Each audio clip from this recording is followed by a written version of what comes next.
आपण आपल्या परीने ग्रहण करतो.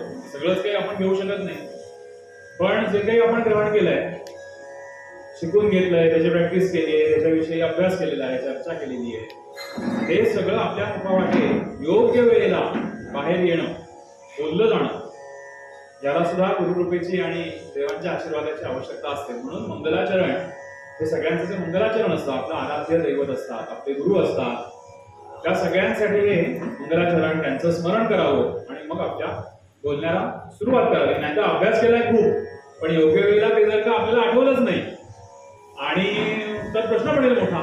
त्यामुळे या सुद्धा गोष्टी योग्य वेळेला योग्य गोष्ट आठवणं, याला सुद्धा गुरुकृपेची गरज असते. त्यामुळे मंगलाचरणाचे श्लोक म्हणूया. एक एक श्लोक जो आहे त्याच्यावर सुद्धा बोलण्यासारखं काहीतरी आहे. कारण श्लोक म्हटले जातात, तुम्ही सगळे ऐकता, तुम्हाला अनेकांना ते श्लोक येतात सुद्धा, पण तोच श्लोक का घेतला आणि त्या श्लोकाचा अर्थ काय आहे याच्यावरती, मंगलाचरणावरती पण बोलण्यासारखं खूप काही असतं. जर उद्याला वेळ झाला किंवा आज जेव्हा शक्य झालं मला, तर एखादा श्लोक त्या अनुषंगाने जर का आला तर प्रयत्न करूया. आपण सुरुवात करूया. सजयती सिंधूरवदनो देवो यद्वाद पंकज स्मरणं वासरमणिरिवतमसां राशीं नाशयति विघ्नानां या कुन्देन्दुतुषारहार धवला या शुभ्रवस्त्रामृता या वीणा वरदण्डमण्डितकरा या श्वेतपद्मासना या ब्रह्माच्युतशङ्कर प्रभृतिभिर्देवैः सदा वन्दिता सा मां पातु सरस्वती भगवती निःशेषजाड्यापहा. मूकं करोति वाचालं पङ्गुं लङ्घयते गिरिं यत्कृपातमहं वन्दे परमानन्दमाधवम्. नारायणं नमस्कृत्य नरं चैव नरोत्तमं देवीं सरस्वतीं व्यासं ततो जयमुदीरयेत्. नमः परममङ्गलं नमः परमकल्याणं नमः परममङ्गलं वासुदेवाय शान्ताय यदुनाम्पतये नमः. श्रुतिस्मृतिपुराणानाम् आलयं करुणालयं नमामि भगवत्पादं शङ्करं लोकशङ्करम्. जन्माद्यस्य यतोऽन्वयादितरतश्चार्थेव विघ्नेश्वराट् तेने ब्रह्महृदाय आदिकवये म्रियन्ति यत्सूरयः. तेजो वारिमृतां यथा विनिमयो यत्र त्रिसर्गो मृषा धाम्ना स्वेन सदा निहस्तकुहकं सत्यं परं धीमहि. आपदामपहर्तारं दातारं सर्वसम्पदां लोकाभिरामं श्रीरामं भूयो भूयो नमाम्यहम्. शुभासारिके पूर्णवैराग्यजांचे वसिष्ठापरि ज्ञानयोगेश्वराचे कवी वाल्मिकी सारिका मान्य सा. नमस्कार माझा सद्गुरु रामदासा जयांचा जनी जन्मनामार्थ झाला जयांनी सदा वासनामात केला जयांच्या मुखी सर्वदा राम कीर्ती.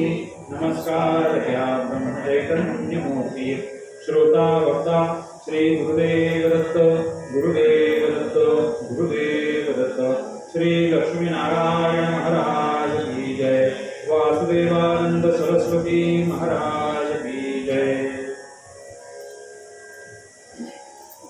दत्त महाराजांचा एक श्लोक सांगतो, सगळ्यांनी माझ्या मागून म्हणा. जयतु जयतु दत्तो जय जय दत्तो देव संघाभिपूज्यो जयतु जयतु भद्रो जयतु भद्रो भद्रदो भावुकेशः जयतु जयतु नित्यो निर्मल ज्ञानवेद्यो जयतु जयतु सत्य सत्यसंघो नवद्यः. अवधूत चिंतन श्री गुरुदेव दत्त.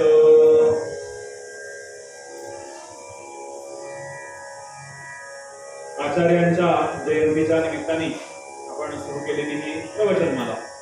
आज त्याचा दुसरा दिवस आणि विषय सांगितल्याप्रमाणे आज आपल्याला कोणत्या विषयाची चर्चा करायची आहे, तर प्राण याविषयी आपल्याला चर्चा करायची आहे. प्राणांचे अस्तित्व असा आजचा विषय पत्रिकेमध्ये लिहिलेला आहे.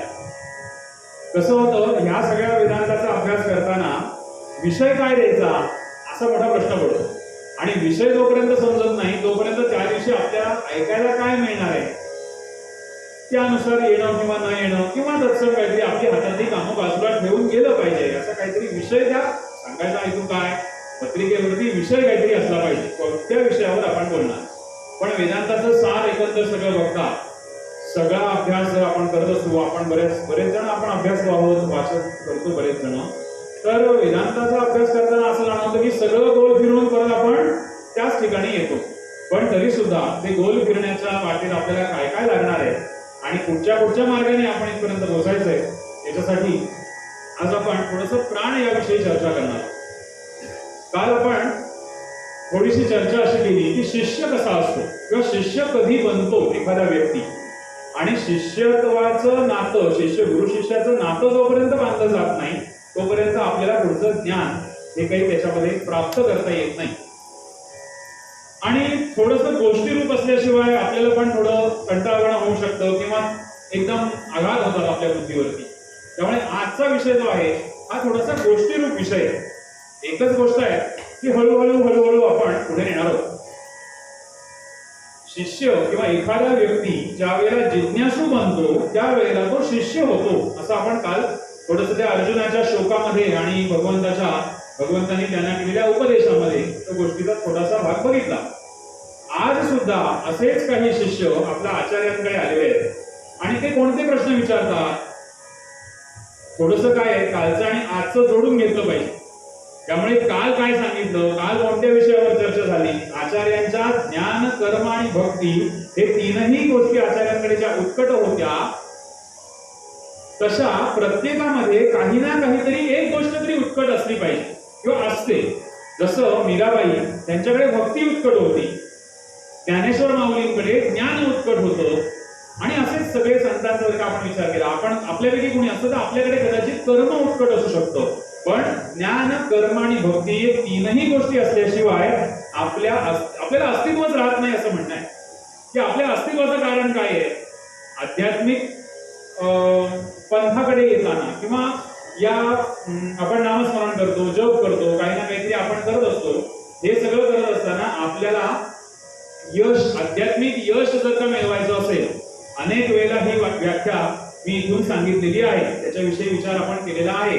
पण जोपर्यंत परत सांगितलं जात नाही तोपर्यंत ते लक्षात राहत नाही. म्हणजे अजून 10व्या वेळेला जेव्हा मी इथे समजा बोललो तर त्यावेळेला हे कळलं पाहिजे की अरे हे झालंय अनेक वेळेला, पण ते नुसतं झालंय म्हणून उपयोग नाही, ते उतरायला पण पाहिजे ना आपल्यामध्ये. म्हणजे आम्ही काही वेळेला अशा काही चर्चा अशा होतात बघा की किती वर्ष जन्माची आख्यानं ऐकायची, देवतांची पाठ आहेत आम्हाला सगळी, रामजन्म पाठ, दत्तजन्म पाठ. नाही, हे तुम्ही जे चुकलं, ही गोष्ट अशी पाहिजे. समोरच्या सगळ्या श्रोत्यांना या गोष्टी माहिती असतात, पण त्याच्या मागची दुसरी बाजू आम्ही पॉझिटिव्ह बाजू अशी सांगतो की इतके वर्ष हे कथाकार, कीर्तनकार ही कथा करत आले म्हणून आजपर्यंत त्या कथा जिवंत राहिल्या. मधल्या समजा 5-6 पिढींनी असा विचार केला असता आपल्याला की दरवेळेस काय तीच गोष्ट ऐकायची, तीच अनसूया, तेच सगळे लहान बाळं आणि तेच जन्माची कथा, तर कदाचित ती पुढच्या 10 पिढ्यांपर्यंत आली नसती. त्यामुळे आपण असा विचार न करता पुन्हा या कथा कीर्तनातनं, कथेतनं ह्या ऐकल्या पाहिजेत.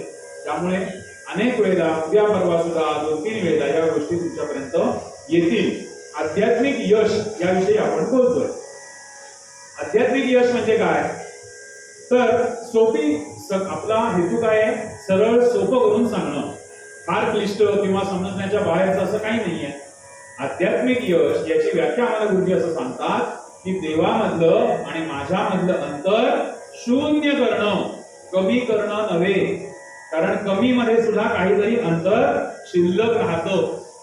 त्यामुळे आध्यात्मिक यश जर का आपल्याला मिळवायचं असेल तर मीच भगवंत आहे, तो आणि मी एकच आहे, त्याच्यामध्ये दोन नाहीतच. काल पण असा एक विषय आपला झाला की आचार्यांनी ओळख करून देताना किंवा त्या श्लोकामध्ये असं सांगितलं की जो एकही नाहीये तर दुसरा कसा. तसं आपल्याला आध्यात्मिक यश मिळवायचंय म्हणजे काय करायचंय, तर देवामधलं आणि माझ्यामधलं अंतर शून्य करायचंय. मग हे सगळं कधी शक्य आहे आपल्याला, ज्ञान, कर्म आणि भक्ती या तीनही गोष्टी ज्या वेळेला आपल्याकडे असतील त्यावेळेला हे शक्य आहे. याच्यामध्ये आणखीन एक गोष्ट माझ्या मनाला जी अडते किंवा खटकते ती अशी आहे, त्याच्यावरती अभ्यास सुरू आहे. जेव्हा अभ्यास पूर्ण होईल तेव्हा ती संकल्पना पूर्णपणे आपल्या समोर मांडेल कधी ना कधीतरी. आपण काय म्हणतो, भगवत प्राप्ती हा शब्द वापरतो की नाही सगळे. नेहमी वापरतो. भगवत प्राप्तीसाठी आम्ही केलं, संतांनी भगवत प्राप्तीसाठी आपल्याला मार्ग दाखवला. भगवत प्राप्ती हा शब्द आपण अनेक वेळेला अतिशय सामान्यपणे हा शब्द वापरतो. पण मग इथे मला पडलेला प्रश्न असा, आपल्याला प्रश्न पडले पाहिजेत की नाही? मलाही प्रश्न पडलाय. काय प्रश्न पडला? तर भगवत प्राप्ती, एखाद्या गोष्टीची प्राप्ती आपण कधी म्हणू? जेव्हा ती आपल्या जवळ नसेल आणि समोर दिसत असेल, म्हणजे समोर आहे ती सेकंड आयडेंटिटी आपण म्हणतो, दुसरी, तर ती भगवत प्राप्ती म्हणजे आपण त्याला दुसरा मानला ना, म्हणजे आपल्यापासून तो दुसरा झाला.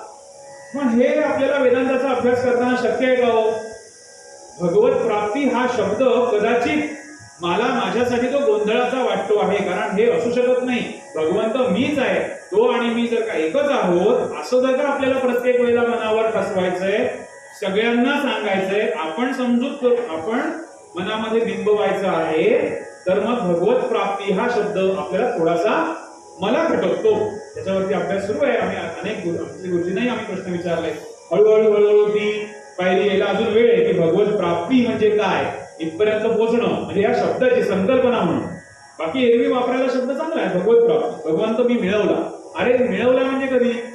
आजचं, उद्याचं आणि परवाचं बोलणं झाल्यानंतर तुम्हाला हे जाणवेल की भगवंत ही मिळवायची गोष्ट नाही, तो आपल्यातच आहे आणि आपल्याला तिथपर्यंतच या 3 दिवसांमध्ये पोहोचायचं आहे.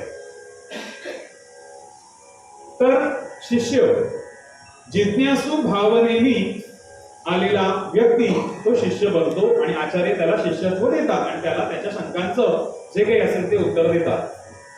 आता आज आपल्याला जर प्राणाच्या अस्तित्वाविषयी चर्चा करायची आहे, थोडंसं रिव्हर्स इंजिनिअरिंग केलं पाहिजे. काय होतं, एकदम धपकन धड्याचं नाव सांगितलं आणि मग तो धडा शिकवायला घेतला की मग तो कठीण वाटतो आपल्याला. जसं मी म्हणतो की वेदांत हा आपला विषय नाही असे अनेक जण म्हणतात आणि त्याच्यापासून दूर पळतात. मीही पळत होतो. आम्हाला इथे काय हे आपलं नाही काय, हे खूप मोठं आहे आणि हे फक्त पंडितांचंच लक्षण आहे वेदांताचा अभ्यास करणं वगैरे. पण कुठेतरी सुरू केलं पाहिजे की नाही? सुरू केल्यानंतर आपल्याला ते सोपं वाटतं. म्हणून आजचा विषय हा प्राणांचं अस्तित्व असा विषय आहे. हा विषय कुठे आलेला आहे, हा विषय कशा पद्धतीने घेतलेला आहे, हे सगळं मी शेवटाला सांगणार आहे. धड्याचं नाव काही आधी सांगणार नाही. तर आता आपण आपल्या डोळ्यासमोर एक चित्र निर्माण करायचंय सगळ्यांनी आणि मग ती गोष्ट हळूहळू पुढे जाणार आहे. आजच्या या गोष्टीमध्ये आपल्याकडे एकूण 8 पात्र आहेत, 8 जण आहेत. सगळ्यात पहिल्यांदा आहेत, आधी मी नावं सांगतो सगळ्यांची. सगळ्यात पहिल्यांदा एक आपल्याकडे मुख्य व्यक्ती त्याच्यामध्ये आहे, पात्र आहे, ते म्हणजे भगवान पिप्पलाद. भगवान पिप्पलाद ऋषींचं नाव आहे, आचार्य आहेत भगवान पिप्पलाद. त्याच्यानंतर दुसरं एक पात्र आपल्याकडे आहे, ते म्हणजे प्रजापती, देवता, म्हणजेच ब्रह्मदेव, म्हणजेच ब्रह्म. प्रजापती नावाने हे आलेले आहेत. आणि त्याच्यानंतर 6 पात्र आपल्याकडे अजून अशी आहेत की जे ऋषी आहेत आणि शिष्यत्वाच्या भावनेनी स्वतःच्या शंका, आपल्याला पडलेल्या प्रश्नांचं निरसन करण्यासाठी गुरुजींकडे ते आलेले आहेत, भगवान पिप्पलादांकडे आलेले आहेत. त्यांची नावं मी फक्त तुम्हाला सांगतो, नंतर त्यांचे प्रश्न आणि पुन्हा पुन्हा त्यांची नावं येणारच आहेत. कत्य ऋषींचा पणतू इथे आलेला आहे. कत्य ऋषी नाव, कत्य नावाचे ऋषी होते, त्यांचा पणतू आहे कबंधी कात्यायन. कबंधी कात्यायन नावाचे एक ऋषी आहेत. विदर्भ देशातले वैदर्भी भार्गव दुसरे आहेत, वैदर्भी भार्गव. तिसरे आहेत कौसल्य आश्वलायन. कौसल्य आश्वलायन हे कोसल देशातले राहणारे आहेत. त्याच्यानंतर येतात गर्ग ऋषी, गर्गांच्या कुळातले, गार्ग्य गोत्र ज्यांचं आहे असे सौर्यायणी गार्ग्य. सौर्यायणी गार्ग्य हे 4 ऋषी आहेत. त्याच्यानंतर येतात शिबी नावाचे एक ऋषी होते, शिबी. त्यांचा मुलगा आहे सत्यकाम शैब्य. बघा, नावं सुद्धा कधीही आपण याच्या आधी ऐकलेली नसतील. मी अत्यंत खात्रीपूर्वक सांगतो की यातलं एकही नाव आपण कधीही ऐकलेलं नसेल, पण आता याच्या पुढे आपण ते ऐकूया. का ऐकूया वगैरे ते आता सांगतो तुम्हाला. सत्यकाम शैब्य हे 5वे ऋषी आहेत. आणि 6वे ऋषी आहेत भरद्वाज गोत्रामध्ये सुकेशा भरद्वाज. आता भरद्वाज म्हणा किंवा भारद्वाज म्हणा, पाठभेद अनेक आहेत त्याच्यामध्ये. सुकेशा भरद्वाज. आपल्याला काय माहितीये का, आपल्याच ऋषींची आज जर का आपण पटकन मुलांना विचारलं किंवा अगदी आपणही विचार केला की 5-6 ऋषींची नावं सांगा, फार फार जर आपलं गोत्र माहिती असेल तर 1, कश्यप माहिती असतात म्हणून 2, त्याच्यानंतरचे व्यास 3, याच्या पुढे काही आपली फारशी गती जाईल. अजून जे जाणते आहेत वाचन करतात ते 4-5 पर्यंत जातील, पण 10 काही नावं आपल्याला ऋषींची सांगता येणार नाहीत. हा आपला दोष नाहीये, कळलं का? आपल्यातला कमीपणा तर बिलकुल नाहीये, कोणाच्यातलाही कमीपणा दाखवण्याची अजिबातच ही गोष्ट नाहीये. पण मग आपल्याला एखादी गोष्ट जर का माहिती नाहीये तर ती जाणून घ्यावी. आपल्याला उपलब्ध असलेला वेळ सत्कारणी लागावा आणि या गोष्टी आपण जाणून घ्याव्यात. तर असे हे 6 ऋषी भगवान पिप्पलादांकडे आलेले आपल्या मनातले प्रश्न विचारण्यासाठी. कालपासूनचा आपला मुद्दा आहे की नाही, प्रश्न पडले पाहिजेत आणि प्रश्न आपण विचारले सुद्धा पाहिजेत. कोणाला प्रश्न विचारावे हे पहिल्या वेळेला कळणार नाही कदाचित. प्रत्येक वेळेला काय आपलं सगळं बरोबरच येतं असं नाही. एखाद्या व्यक्तीला एखाद्या आचार्यांना प्रश्न विचारला म्हणून त्याचं उत्तर मिळेलच असं काही नाही. आपलं समाधान नाही झालं तर पुन्हा पुन्हा विचारावं, अनेकांना प्रश्न विचारावा. कोणाला प्रश्न विचारायचे, कोणी विचारायचे आणि आपल्याला मुळात प्रश्न पडतात का? कसं आहे, गुरुकुलाविषयी काल जेव्हा मी सांगितलं त्यावेळेला हा मुद्दा मी मांडला होता की गुरुकुलामध्ये ज्या वेळेला ऍडमिशन होते, प्रवेश होतो एखाद्या मुलाचा, त्यावेळेला त्याला 1 वर्ष 2 वर्ष ठेवून घेतलं जातं. लगेच शिकवायला सुरुवात होत नाही. त्याला थोडी थोडी कामं सांगितली जातात, त्याचा कल बघितला जातो आणि त्याच्यानंतर त्याला कुठल्या प्रकारचं शिक्षण द्यायचं हे ठरवलं जातं. या सगळ्यामध्ये प्रश्न विचारण्यावरून, पूर्वी मौखिक परंपरा होती की नाही आपली, पूर्वी एखाद्याला तपासण्याची किंवा परीक्षा घेण्याची पद्धत कशी होती, तर समोरचा व्यक्ती प्रश्न काय विचारतो त्याच्यावरून त्याची बुद्धिमत्ता ठरायची. आता आपण सगळं पाठ करून पेपरमध्ये लिहितो, लिखित स्वरूपामध्ये आता परीक्षा होतात. तो माणूस, तो मुलगा त्या पात्रतेचा आहे की नाही, तो शिष्य विद्यार्थी, याचं काही आपल्याला देणं घेणं कोणालाही नसतं. त्याने त्याच्या पेपरवर कागदावर काय उतरवलेलं आहे त्यालाच सध्या महत्व आहे. पण पूर्वीच्या काळी असं नव्हतं. एखादा व्यक्ती प्रश्न कसा विचारतो, कोणता प्रश्न विचारतो त्याच्यावरून त्याच्या बुद्धीची प्रगल्भता किती आहे, त्याला तो विषय किती समजलेला आहे याचं आकलन करून मगच त्यांना त्याची उत्तरं दिली जायची किंवा त्याची बुद्धिमत्तेची चाचणी व्हायची. भगवान पिप्पलादांना या 6 ऋषींनी प्रश्न विचारलेले आहेत. आता इथे प्रश्न कसे विचारायचे, ज्ञानपूर्ण प्रश्न असले पाहिजे. जसं की एखादा प्रश्न विचारल्यावरती आता हल्ली गुगल पटकन उत्तर देतो की नाही, लगेच AI. आता तर एवढं सोपं आहे की आता काही होमवर्क सुद्धा AI वरती होतात. शाळेत सांगितलेलं असतं हे काहीतरी लिहून आणा. आमचे सगळे चिरंजीव घरी येतात, ते मधलं एक इतकं सोपं आहे ना ते ऑपरेट करायला, बोललं की तो उत्तर देतो, सगळ्या प्रश्नांची उत्तर देतो. त्याला काही विचारा, शस्त्र कसं बनवावं, लगेच तो उत्तर देऊन टाकेल. पण पूर्वी असं नव्हतं. गुरुजी विचार करायचे, तू प्रश्न विचारलायस, तो प्रश्न तुला मुळात सुचला कसा सांग आधी, तो तुझ्या मनामध्ये का निर्माण झाला, बरं निर्माण झाला तर त्याचं उत्तर बघू नंतर, याचं उत्तर घेऊन तू काय करणार आहेस ते आधी मला सांग. आणि ह्या सगळ्याची खात्री झाल्यानंतर त्या विद्यार्थ्याला त्याचं उत्तर मिळत होतं. ही होती बुद्धिमत्तेची चाचणी. भगवान पिप्पलाद यांच्याही थोडंसं चरित्र भाग आपण थोडासा बघितला पाहिजे. छोट्या छोट्या 1-2 गोष्टी आहेत, एवढ्या आपण पाहूया की पिप्पलादांना भगवान मुळात का म्हटलं गेलं, पिप्पलादांचा जन्म कसा झालाय, पिप्पलाद हे नाव त्यांना कसं मिळालंय. तुम्ही साधारणपणे या सगळ्या ऋषींविषयी बोलताना आमच्या गुरुजी आम्हाला हे सगळं जेव्हा शिकवतात, गोत्रगाथा नावाचा आम्ही एक उपक्रम करतो की 30-35 ऋषींची यादी आहे, म्हणजे गोत्र म्हणून आपण सगळ्यांना लावतो. तर याच्यात मूळ संकल्पना काय आहे, तर त्या ऋषींच्या नावाचा अर्थ जर का आपल्याला समजला तर ती संकल्पना आपल्याला स्पष्ट होते. कोणत्याही शब्दाचा अर्थ, तो शब्द कुठून आला याचं जर का आपल्याला कळलं तर ती संकल्पना स्पष्ट होते. तसंच सगळ्या ऋषींची नावं ती कशा प्रकाराने त्यांना पडली, कशी मिळाली नावं, की त्यांचं चरित्र आपल्या समोर उभं राहतं.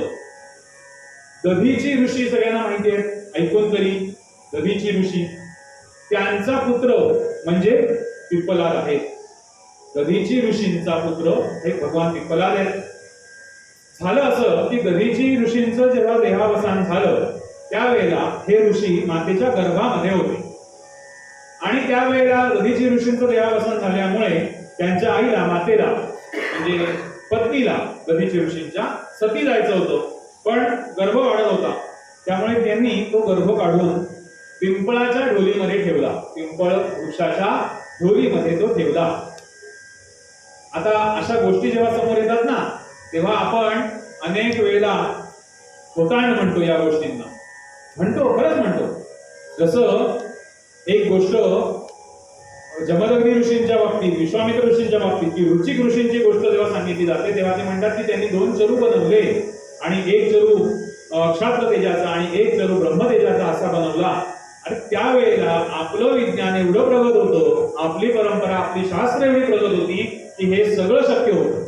टेस्ट ट्यूब बेबी हा जो आता विषय निघतो, हा पूर्वीच्या काळी सुद्धा होता. आता त्याच्या भागामध्ये आपल्याला जायचं नाही, कारण तो फार गहन विषय आहे. सांगायचा म्हटलं तरी भरपूर वेळ त्याला लागेल. पण असं म्हणतात काही तत्वचिंतक की कौरवांचा जन्म हा तशा प्रकाराने झालेला आहे, असंही काही तत्वचिंतकांचं मत आहे. त्यामुळे हा गर्भ काढून ढोलीत ठेवला, कसं काय शक्य आहे असं म्हणण्याचं काही कारण नाही. तेव्हा हे सगळं प्रगत तंत्रज्ञान आणि सगळं विज्ञान शास्त्र हे सगळं होतं.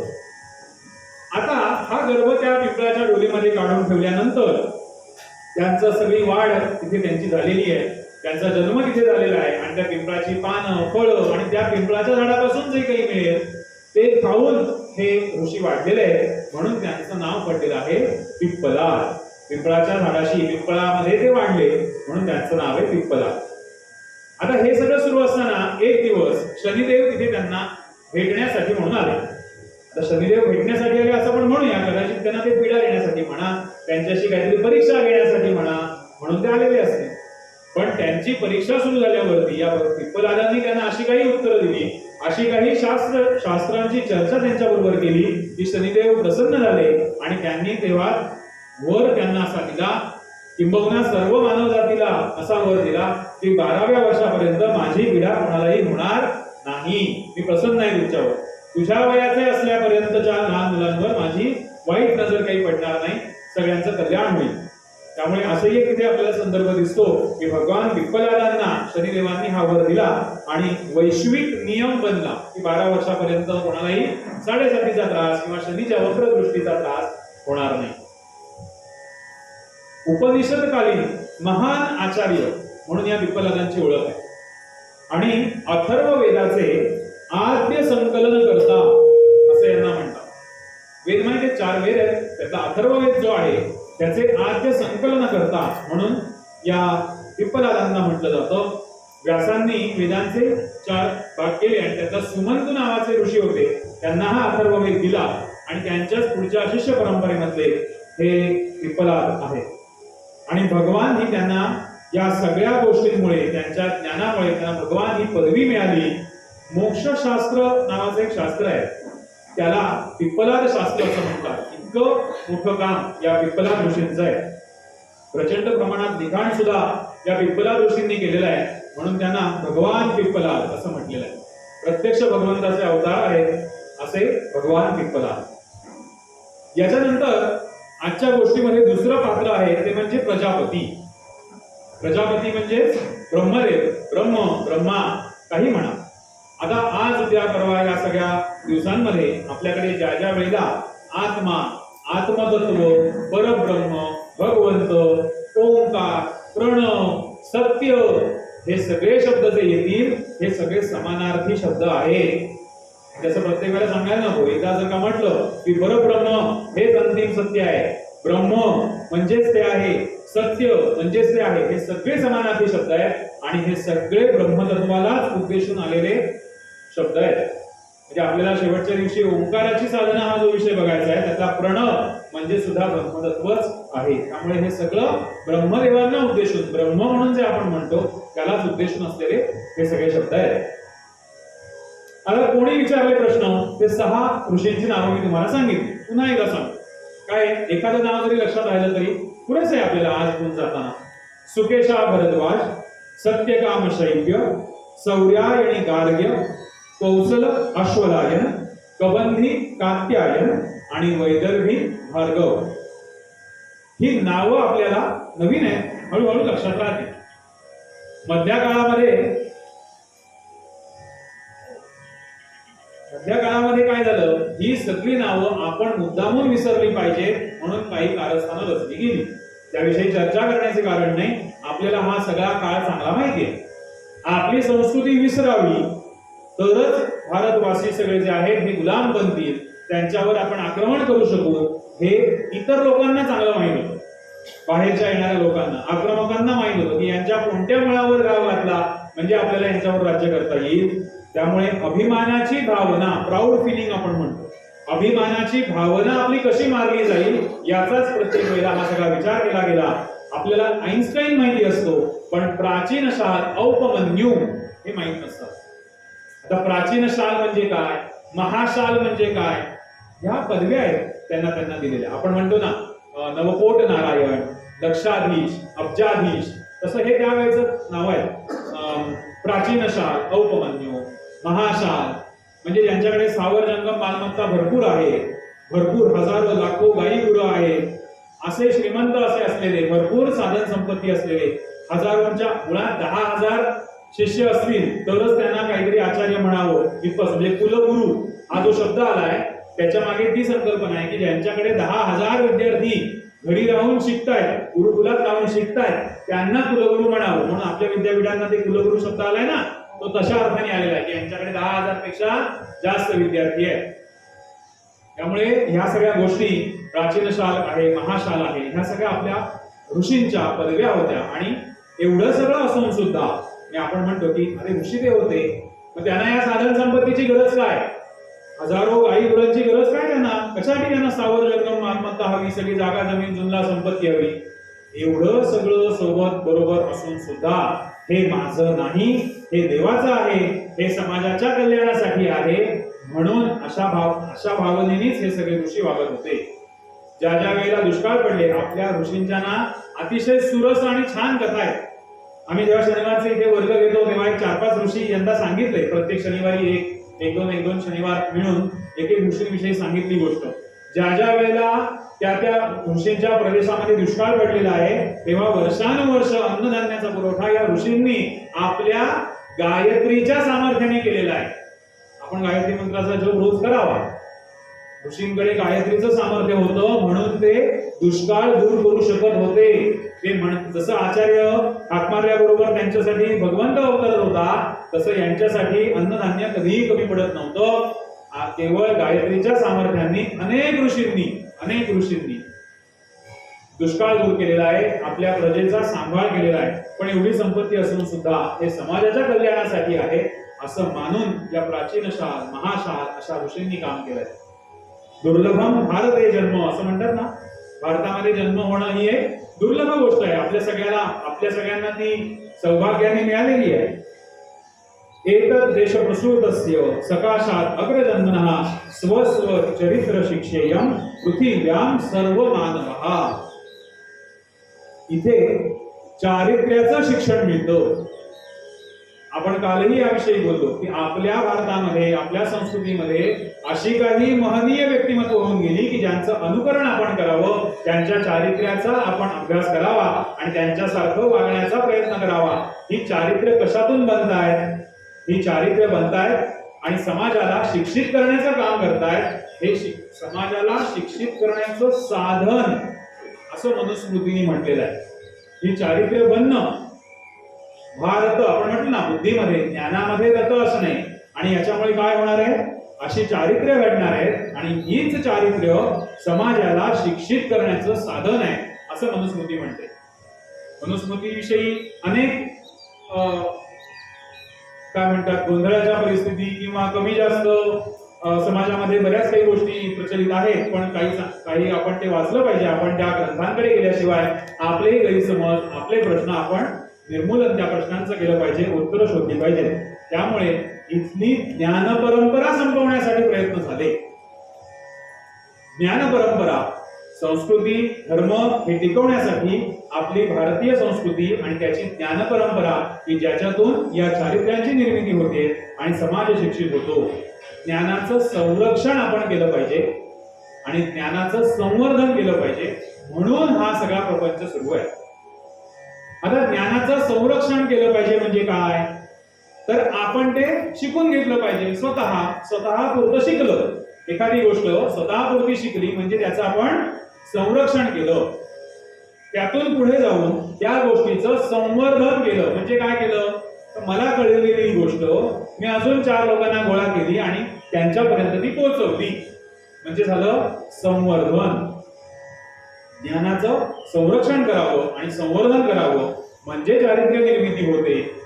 म्हणजे आपण आज जे करतोय ते, जे संरक्षण आपण केलंय, जे मी शिकून घेतलंय ते मी तुमच्यापर्यंत पोहोचवतोय. म्हणजे संरक्षण आणि संवर्धन करण्याचं काम आपण सुरू केलेलं आहे. भगवान पिप्पलादांकडे हे 6 जण येत आहेत, पण ते शिष्य भावनेने येत आहेत आणि ते कोणते प्रश्न विचारणार आहेत याची थोडीशी कल्पना येण्यासाठी हे सगळं चाललेलं आहे की आपण हा मुळात प्रपंच का मांडलाय.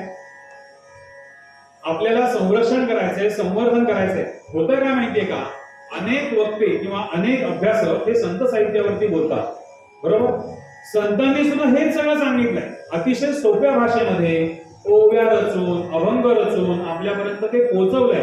पण मूळ आपल्याला काही त्यातलं शोधून घ्यायचंय का? वेदांत म्हणजे काय नक्की तत्वज्ञानाचा भाग आहे तो आपल्यापर्यंत पोहोचवण्यासाठी आपल्याला या उपनिषदांकडे गेलं पाहिजे. ज्ञान, कर्म, भक्ती आपल्याला समृद्ध करण्यासाठी या वेदांपर्यंत आपल्याला पोहोचलं पाहिजे. आता वेद म्हणणं किंवा शिकणं ही सोपी गोष्ट नाही. मग निदान त्याचा मराठी अर्थ जो उपलब्ध आहे, अनेक तत्वचिंतकांनी, अनेक आपले शास्त्रज्ञ होते, ऋषीमुनी, संशोधक होते, यांनी भरपूर स्मृती लिहून ठेवलेल्या आहेत. यांच्यातनं आपण या वेदांचा अभ्यास करावा. नाही तर होईल कसं माहितीये का? की पूर्वी 108 उपनिषद होती. अनेक वेदांच्या या 4ही वेदांपैकी ना हजारो शाखा होत्या असे संदर्भ आहेत.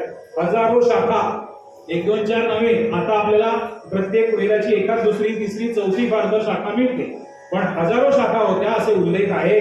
मग त्या कुठे गेले त्या सगळ्या शाखा? त्या लुप्त झाल्या, लोप पावल्या. का लोप पावल्या असतील? एकतर सगळ्यात मोठी गोष्ट की आक्रमक आले आणि त्यांनी आपले ऋषीमुनी सगळे आपला धर्म कापून काढला, आपल्या सगळे ऋषीमुनींवरती हल्ले केले आणि त्यांना संपवलं, म्हणून आमच्या शाखा संपल्या. शक्य आहे, एक कारण त्यातलं शक्य आहे. पण आता आम्ही काय म्हणतो, केवळ प्रत्येक वेळेला आक्रमकांवरती हे ढकलायचं का की ते आले आणि त्यांनी आमचं सगळं नष्ट केलं. आपली विद्यापीठं कैक महिने, कैक वर्ष जळत होती असं म्हणतात, बरोबर. तक्षशिला आणि नालंदा विद्यापीठं जेव्हा जाळली या सगळ्या मुस्लिम आक्रमकांनी, त्यावेळेला ते काही दिवस, काही महिने असे जळत होते. इतकं साहित्य, इतकी प्रगल्भ साहित्य आपल्याकडे होतं. पण आता आपण एक पायरी पुढे जाऊया. जे झालं ते झालं, जे शिल्लक आहे ते तरी नको का आपण शिकून घ्यायला? पूर्वीच्या काळी हजारो शाखा होत्या, गेल्या, लुप्त झाल्या, पण आता निदान ज्या 4, 5, 10 शिल्लक आहेत त्याचं तरी अध्ययन आपण करावं. नाहीतर आता 2024 चालू आहे, 2075 मध्ये असं होईल किंवा 3075 मध्ये असं होईल. नाही, ते 100 वर्षापूर्वी ना 10 उपनिषद होती. या वासुदेवानंद सरस्वती मठामध्ये कोणीतरी बोलायचं त्याविषयी, 10 उपनिषदांविषयी. आता 100 वर्षात पुढे नाही आम्हाला काय माहिती, ती लुप्त झाली, नाहीशी झाली. असं भविष्यात होऊ नये म्हणून आज जेवढं साहित्य उपलब्ध आहे त्याचा तरी अभ्यास आपण करावा, त्याच्याविषयी तरी चर्चा करावी, ते जतन करावं आणि संवर्धन करावं. पुढच्या पिढीकडे आपण ते दिलं पाहिजे. ही आपली प्रत्येकाची जबाबदारी आहे. संपत चाललेली ही जी अभिमानाची भावना आहे, आज आपण आजूबाजूला बघतो. मागच्या 5-6 दिवसांच्या बातम्या जर का बघितल्या असाल तर आता तरुण पिढी कुठल्या दिशेला चालली आहे आणि कशा प्रकारे चालली आहे हे आपल्याला दिसतं. पण टीव्हीत लांबच्या बातम्या दिसतात, जवळच्या दिसत नाही. आपल्या विभागाची सुद्धा परिस्थिती तशीच आहे.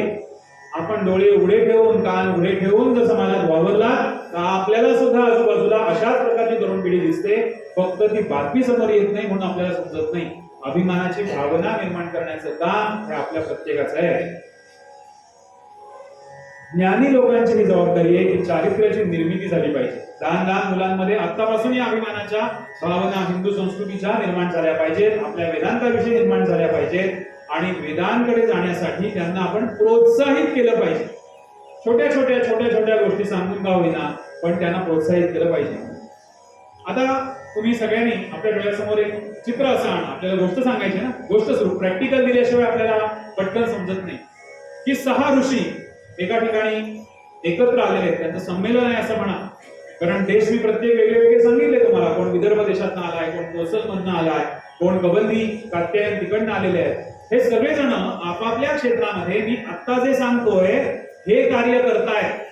त्यांच्या काळामध्ये समाजाला जागृत करण्याचं काम करतायत, समाजामध्ये आत्मविश्वास निर्माण करण्याचं काम करतायत. आपण आपल्याला टीव्हीत किंवा फोटोत जसे ऋषी दाखवतात, फक्त भगवं काहीतरी गुंडाळलंय कमरेखाली बघतो आणि दाढी मिशा वाढवून फक्त हवन होम यज्ञ करतायत आणि एवढंच काम करताना आपल्याला आपले ऋषी दाखवतात. असे आपले ऋषी नव्हते. ते ज्याप्रमाणे आपला कर्मयोग करत होते, यज्ञ करत होते, तसंच समाजामध्ये जाऊन समाजाला जागृत करत होते, त्यांच्यामध्ये आत्मविश्वास निर्माण करत होते, त्यांना शिक्षित करत होते. म्हणून राक्षसांना त्यांचा त्रास व्हायचा. नाहीतर ऋषींचा आश्रमात चाललेला यज्ञ उद्ध्वस्त करण्याची राक्षसांना गरज काय होती? त्यांचं वेगळं चाललंय, यांचं वेगळं चाललंय, हे उपभोग घेत आहेत, हे धर्मशास्त्र सांभाळत आहेत, काही संबंध नव्हता ना खरं म्हणजे. पण त्या राक्षसांना त्रास का व्हायचा? हे सकाळी यज्ञ सगळे पूर्ण झाले की समाजात जायचे आणि लोकांना गुलामगिरीतून बाहेर काढण्यासाठी मार्गदर्शन करायचे, सैन्य युद्धाचं प्रशिक्षण द्यायचे, गुलामगिरी विरुद्ध लढा म्हणून सांगायचे. मग हे राक्षस काय करायचे? यांचा यज्ञच उद्ध्वस्त करू म्हणजे हे इकडे येणार नाही. त्यामुळे असं सगळं हे काम, आदर्शवत काम जे आहे, हे आपल्या ऋषींचं काम होतं. नुसते फोटो चित्रात दाखवतात, मालिकांमधून दाखवतात, असे ऋषी आपल्याला कधीही नव्हते. खूप उत्तुंग काम आपल्या ऋषींचं होतं. असं हे 6 ऋषी आपल्या आपल्या क्षेत्रामध्ये अशा प्रकारे महनीय काम कार्य करत असताना यांच्या मनामध्ये काही प्रश्न निर्माण झाले. हे सगळे एकत्र आले, एकमेकांना या शंका विचारल्या. आपणही विचारतो, आपलीही संमेलनं होतात, आपल्याला पडणारे प्रश्न आपण विचारतो. हे प्रश्न विचारल्यावरती त्यांना असं जाणवलं, साही ऋषींना, की आपल्याला काही या प्रश्नांची उत्तरं सहजासहजी मिळत नाही. मग आपण हे प्रश्न कोणाला विचारायचे? त्या काळचा एवढा अधिकारी व्यक्ती कोण की ज्याला जाऊन आपण प्रश्न विचारू शकू? तर त्या सगळ्यांनी असं ठरवलं की आपण भगवान पिप्पलादांकडे जाऊ आणि त्यांना आपले हे प्रश्न विचारू. आपल्याला नक्की ते उत्तर देतील ही खात्री या 6 जणांना आहे. म्हणून हे 6 जण, आता तुम्ही डोळ्यासमोर चित्र आणा की हे 6 जण चर्चा करतायत, एका ठिकाणी बसलेत, संमेलन चालू आहे आणि तिथनं उठून हे सगळे 6 जण भगवान पिप्पलादांच्या आश्रमाच्या दिशेने चाललेले आहेत.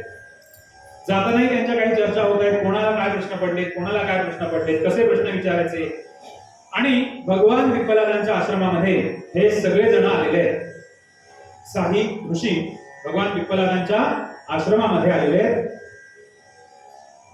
आणि भगवान पिप्पलादांना ते नमस्कार करतात.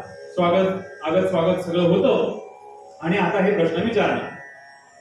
पण हे आता ऋषी कसे आलेले आहेत याविषयी पण बघितलं पाहिजे आपण. असं म्हणतात की देवाला भेटायला जाताना, म्हणजे देवळात जाताना आणि सद्गुरूंकडे जाताना रिकाम्या हाती जाऊ नये. जसं आपण म्हणतो, लहान मुलं कोणतरी घरात असतं, कोणाकडे भेटायला आपण जातो, काहीतरी खाऊची पुडी आपण घेऊन जातो, बरोबर? मग आपल्या सद्गुरूंना भेटायला जाताना आपण काय नेतो? आपण देवळात जाताना आपण काय नेतो? प्रत्येकाने आपापला विचार करावा. तसं सुदाम्याने पोळी घेऊन गेला, रिकाम्या हाती जायचं नाही. मग हे काय घेऊन गेले होते? बरं, भगवान पिप्पलाद आहे, त्या काळातले अधिकारी व्यक्ती आहेत, त्यांच्यापेक्षा श्रेष्ठ विद्वान त्या काळातला कोणी नाही. आज जर का अशा व्यक्तीकडे जायचं झालं तर आपल्याला काय न्यायला लागेल? आताच्या काळात गेलो तर आंबे न्यायला लागतील का? काजूच्या पुड्या न्यायला लागतील का? महागातली शाल न्यायला लागेल का? की पाकिट भरून न्यायला लागेल? आपली धाव इथपर्यंतच आहे ना. आपली धाव वैचारिक सगळ्यांची इथपर्यंतच आहे की माझ्याकडचं जास्तीत जास्त चांगलं जे काही असेल माझ्या प्रभागातलं, हेच मी माझ्या सद्गुरूंसाठी घेऊन जाईन.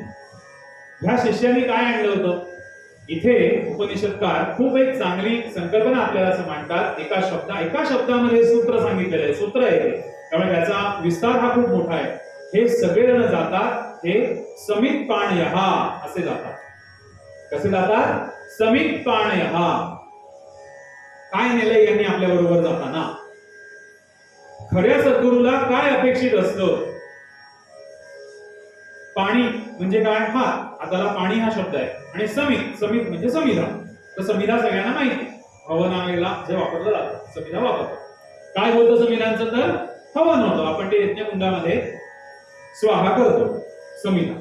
म्हणजे समिधा आणि समित पाणयः, हातामधनं समिधा घेऊन गेली.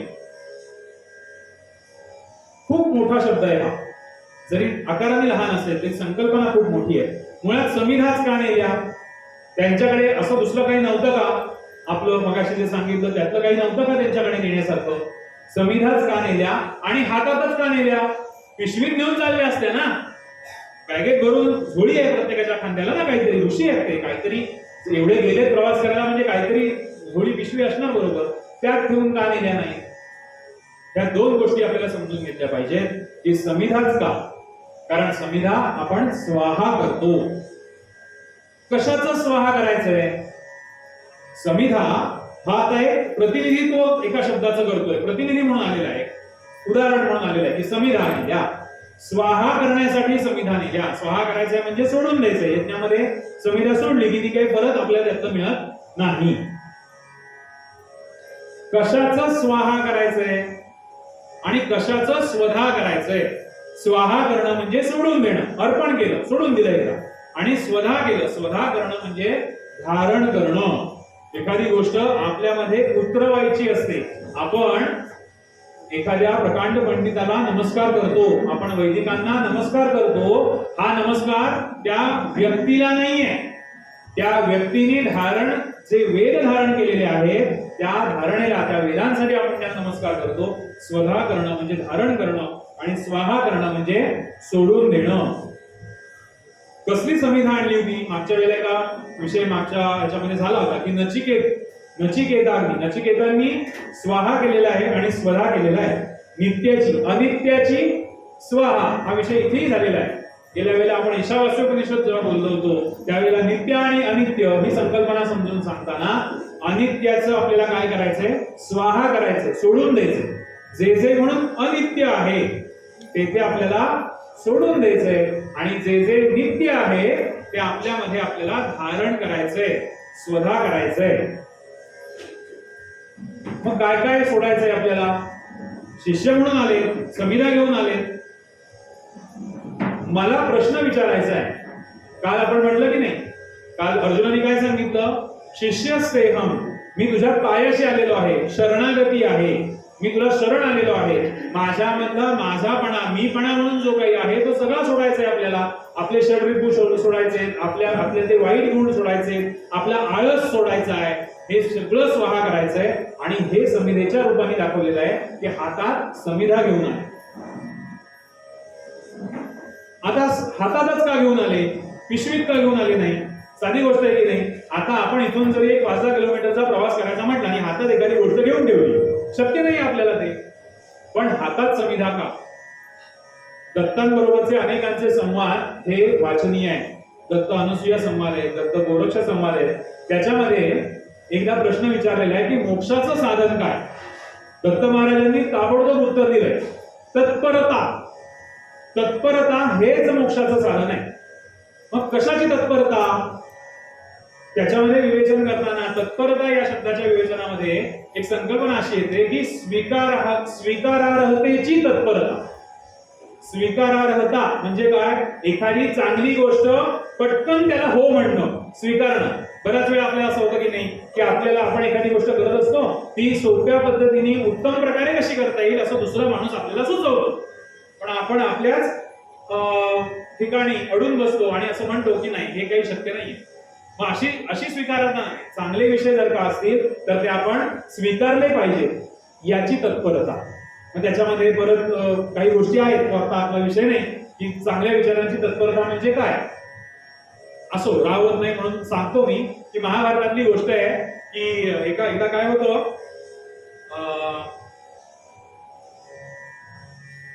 गंधर्व दुर्योधनाला पकडून नेतात. सगळे गंधर्व असतात ते दुर्योधनाला पकडून नेतात. गोष्ट मोठी आहे कारण त्यांनी नेहमीप्रमाणे त्यांची खोड काढलेली असते आणि मग ते सगळं त्यांचं काही भांडण वादविवाद होतात आणि ते पकडून नेतात. आणि भीम आणि अर्जुन उड्या मारत आनंदाने दादाकडे येतात. दादा दुर्योधनाला पकडून नेला, संपलं आपलं सगळं. म्हणजे आपलं संपलं म्हणजे शत्रू संपला आपला, डोक्याचा व्याप गेला, सुंठी वाचून खोकला गेला, असं दादाला सांगत येतात. कोण? भीम, अर्जुन, बाकीचे सगळेजण आहेत ते. पण दादा धर्मराजा असं म्हणतो, अरे असं म्हणू नका तुम्ही, शेवटी तो आपला भाऊ आहे. काही झालं तरी तो आपला भाऊ आहे आणि ते दुसरे जे आहेत ना त्यांनी आपल्या शहरावर आक्रमण करून त्याला पकडून नेलाय. आपला अपमान आहे हा. आपलं आणि आपल्या भावाचं काय ते आपण नंतर बघू. पहिल्यांदा तुम्ही जाण त्याला सोडवून आणा. असं दादाचं वचन ऐकल्यानंतर बाकी सगळं मनाला झालेला आनंद, योग्य अयोग्य गोष्टी सगळ्या बांधून ठेवून हा विचार योग्य आहे म्हणून ताबडतोब बाकी सगळे जाऊन त्याला सोडवून घेऊन येतात. म्हणजे चांगल्या विचारांची स्वीकारार्हता. ते असं म्हणत बसले नाही तिथे, समजवत बसले नाही की ते कसं झालंय, ते चांगलं झालंय, तू म्हणतोस ते कसं चुकीचं आहे. चांगला विचार आला तो ताबडतोब स्वीकारला आणि आचरणात आणला. ही तत्परता म्हणून हातात समिधा घेऊन आले. गुरुजी म्हणाले दे की सोडल्या दिल्या. तुम्हाला माझ्यातला आळशीपणा हवाय, दिला सोडला. माझ्यातलं अज्ञान ताबडतोब दिलं. पिशवी काढून शोधून असतो की नाही मोबाईल तिसऱ्या चौथ्या कप्प्यात कुठनं तो वाचतोय, कधी तो सायलेंट करायला सुद्धा आपल्याला मिळत नाही. इतका आत खोल जाऊन समिधा शोधायला वेळ नाही. तत्परता ताबडतोब तुम्ही सांगतात त्या क्षणी मी हातातच घेऊन आलेलो आहे. म्हणून समित पाणया अशा समिधा घेऊन हे गेले. त्यांनी महागातली शाल नेली नाही, उत्तमोत्तम रत्न माला पदार्थ नेले नाही, कारण त्यांना अज्ञान दूर करायचं होतं आणि आपल्या स्वतःच्या पडलेल्या प्रश्नांची उत्तर मिळवायची होती. म्हणून तयारीने गेलेले आहे.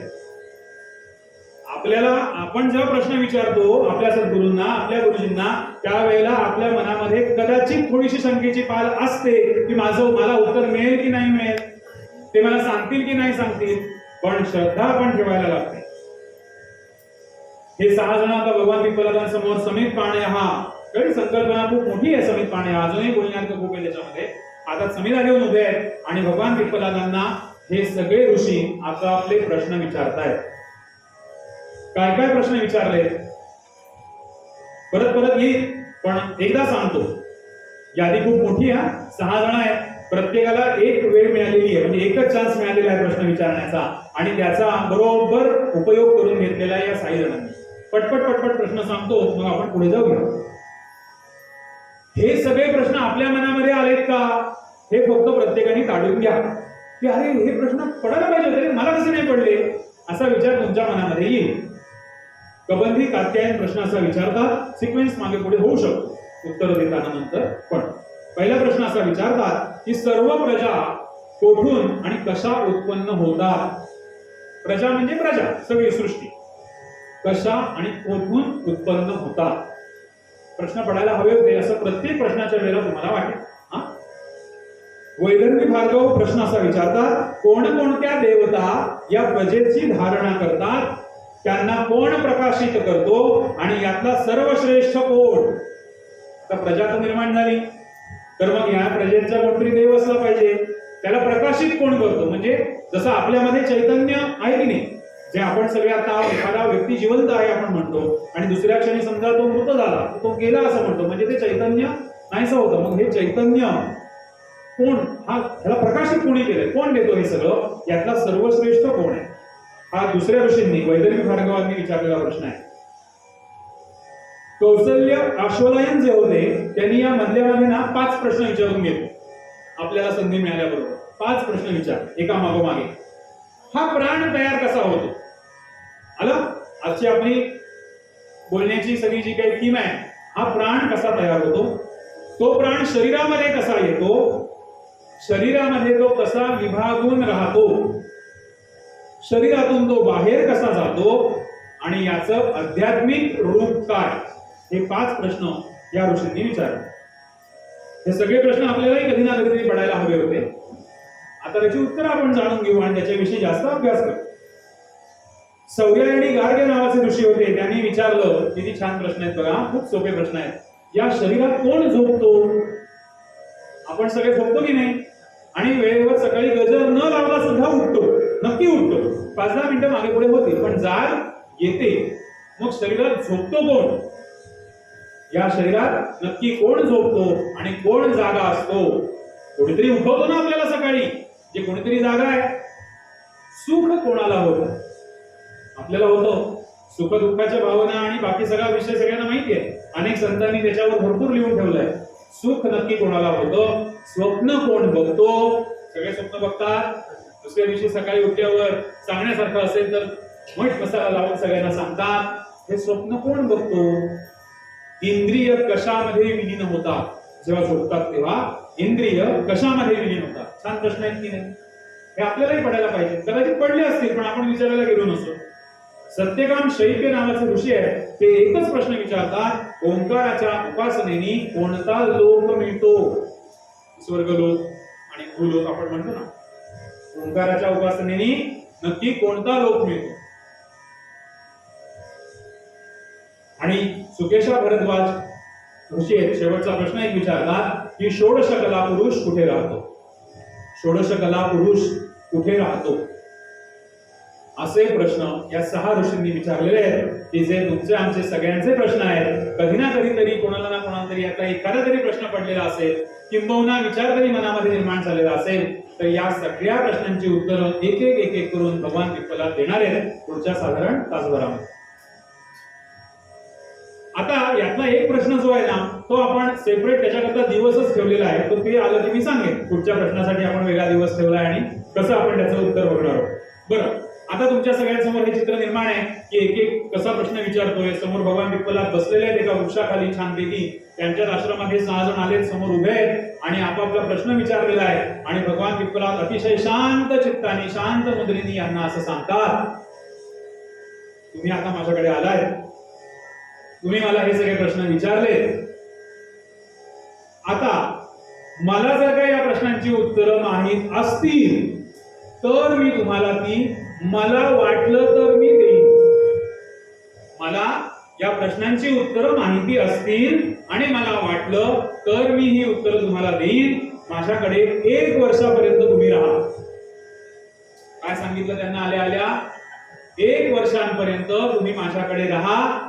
त्यानंतर भगवान विठ्ठला ते असं म्हणतात की मला माहित असेल तर आणि मला वाटलं तर मी तुमची उत्तर देईन. तोपर्यंत माझ्या इथे या आश्रमामध्ये 1 वर्षापर्यंत राहा. कसे राहा सांगितलेलं आहे, नुसते राहा नाही.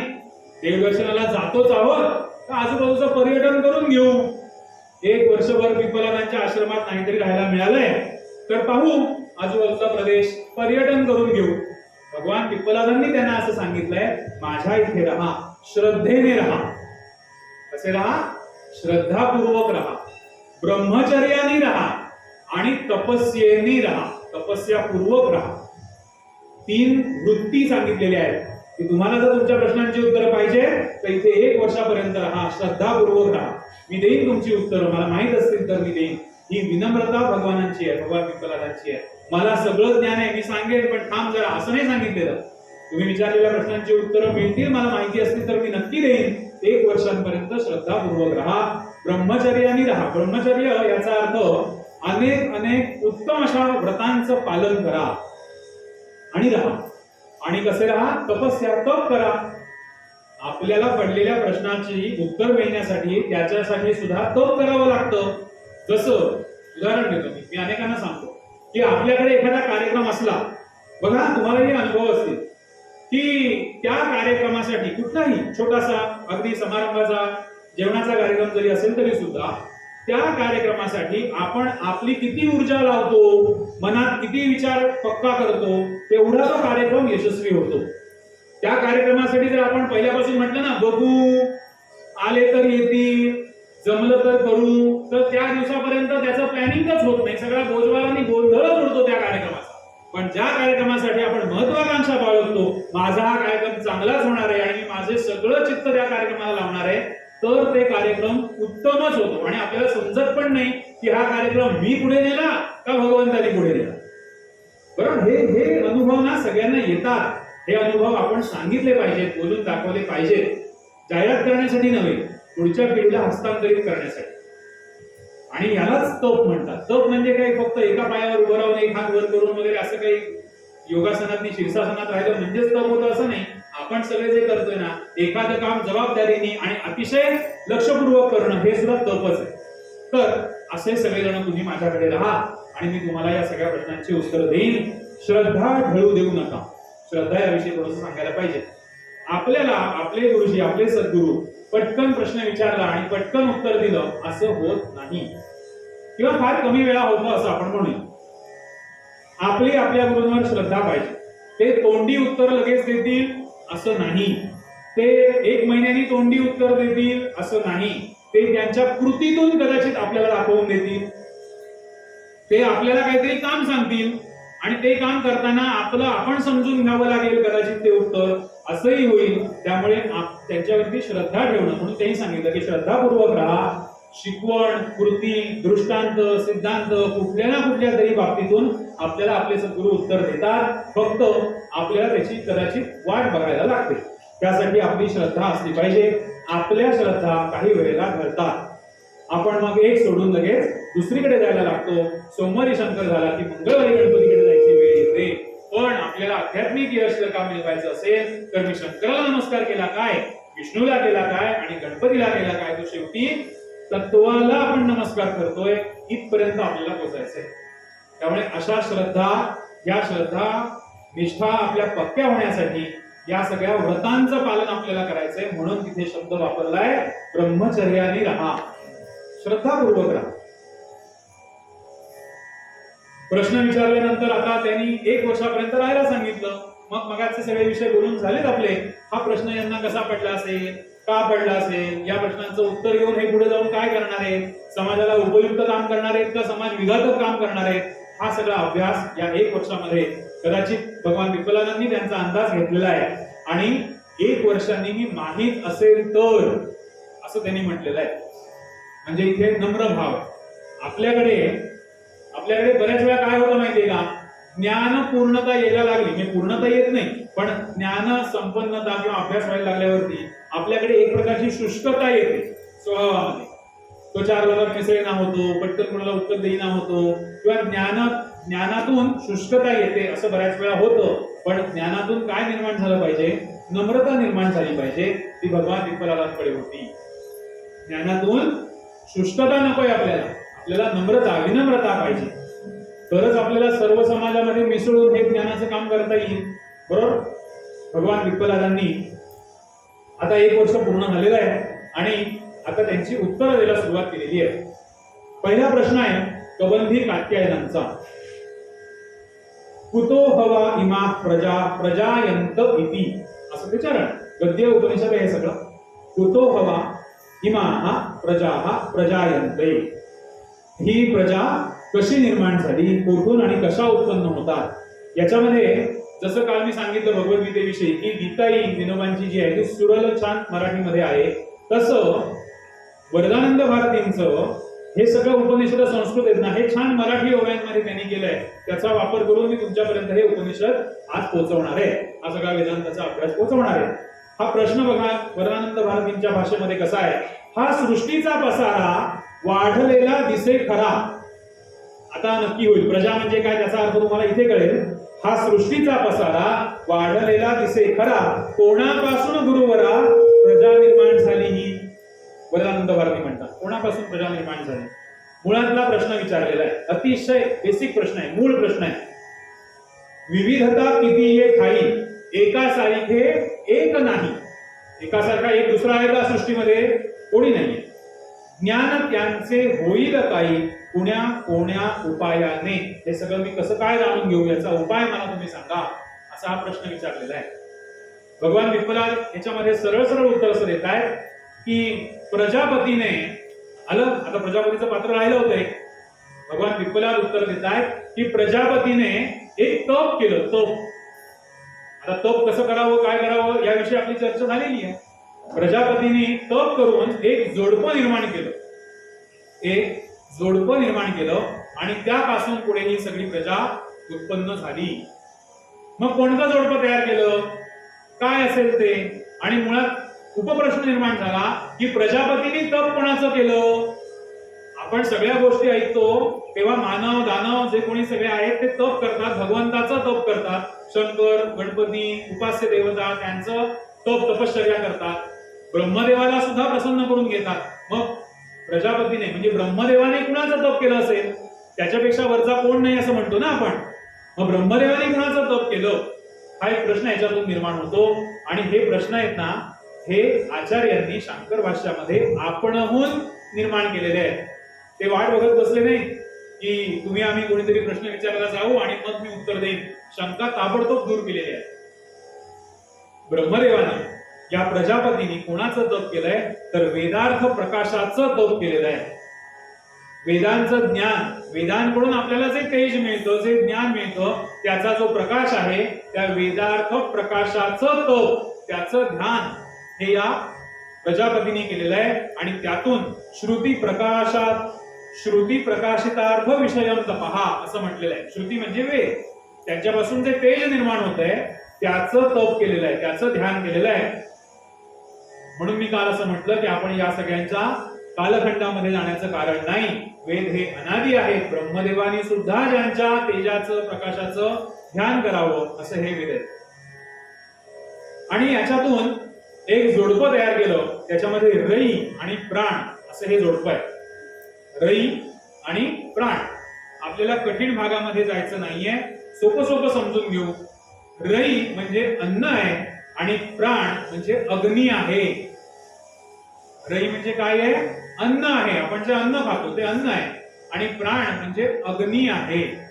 आता अग्नी आणि अन्न हे सगळ्यांकडे असतं की नाही? रोज सकाळ संध्याकाळ आपण जे अन्न सेवन करतो ते कोष्ठाग्नी म्हणतो आपण. जठरामध्ये अग्नी आहे की नाही? जठराग्नी म्हणतो. गर्भोपनिषदामध्ये 3 प्रकारचे अग्नी सांगितले: कोष्ठाग्नी, दर्शनाग्नी आणि ज्ञानाग्नी. त्यातला कोष्ठाग्नी, अन्न सेवन केल्यानंतर तो अग्नी, त्या अन्नाचं रूपांतर ते अग्नीचा वापर करून पुढे सगळे आपल्या शरीर चालवण्यासाठी जे काही मांसपेशी बनतात त्याच्यासाठी वापरतो. त्यामुळे आपण आता एवढंच समजून घेऊ की रई म्हणजे काय आहे? अन्न आहे. आणि प्राण म्हणजे अग्नी आहे. आणि यातूनच पुढे पेशी निर्माण झालेली आहे. त्यामुळे सृष्टी कशी निर्माण झाली, प्रजा कशी निर्माण झाली, तर रई आणि प्राण यांच्या संयोगातून ही प्रजा निर्माण झालेली आहे. अतिशय वैज्ञानिक उत्तर हे या भगवान पिप्पलादांनी दिलेलं आहे. त्याच्यामध्ये आध्यात्मिक उत्तर देऊन अति खोलात जाण्यापेक्षा आपण आता एवढं समजून घेऊ आणि पुढे जाऊ. हेच जड आणि चेतन परस्परांशी मिळवून, बरोबर? रई आणि प्राण हेच जड आणि चेतन परस्परांशी मिळवून करीसी सृष्टीसी निर्माण. यातून सृष्टी निर्माण झाली. रई गती प्राणशक्ती गुणती परस्परांप्रती, त्यातून मग निर्माण होती साऱ्या द्रव्य परंपरा. या सगळ्या द्रव्य परंपरा यांच्या संयोगातून निर्माण झालेल्या आहेत. एकच गोष्ट इथे आपण जाणून घेऊया की तस्मान मूर्तिरेव रई असं म्हटलेलं आहे. मूर्तिरेव रई, रई जे आहे त्याला मूर्ती म्हटलेलं. मूर्त स्वरूपात अन्न दिसतं की नाही आपल्याला, म्हणून त्याला मूर्त स्वरूपात ते आहे असं म्हटलेलं आहे. आणि कोष्ठाग्नी म्हणजे जो अग्नी, प्राण आपल्याला म्हणतोय, तो आपल्याला दिसत नाहीये म्हणून त्याला अमूर्त म्हटलेलं आहे.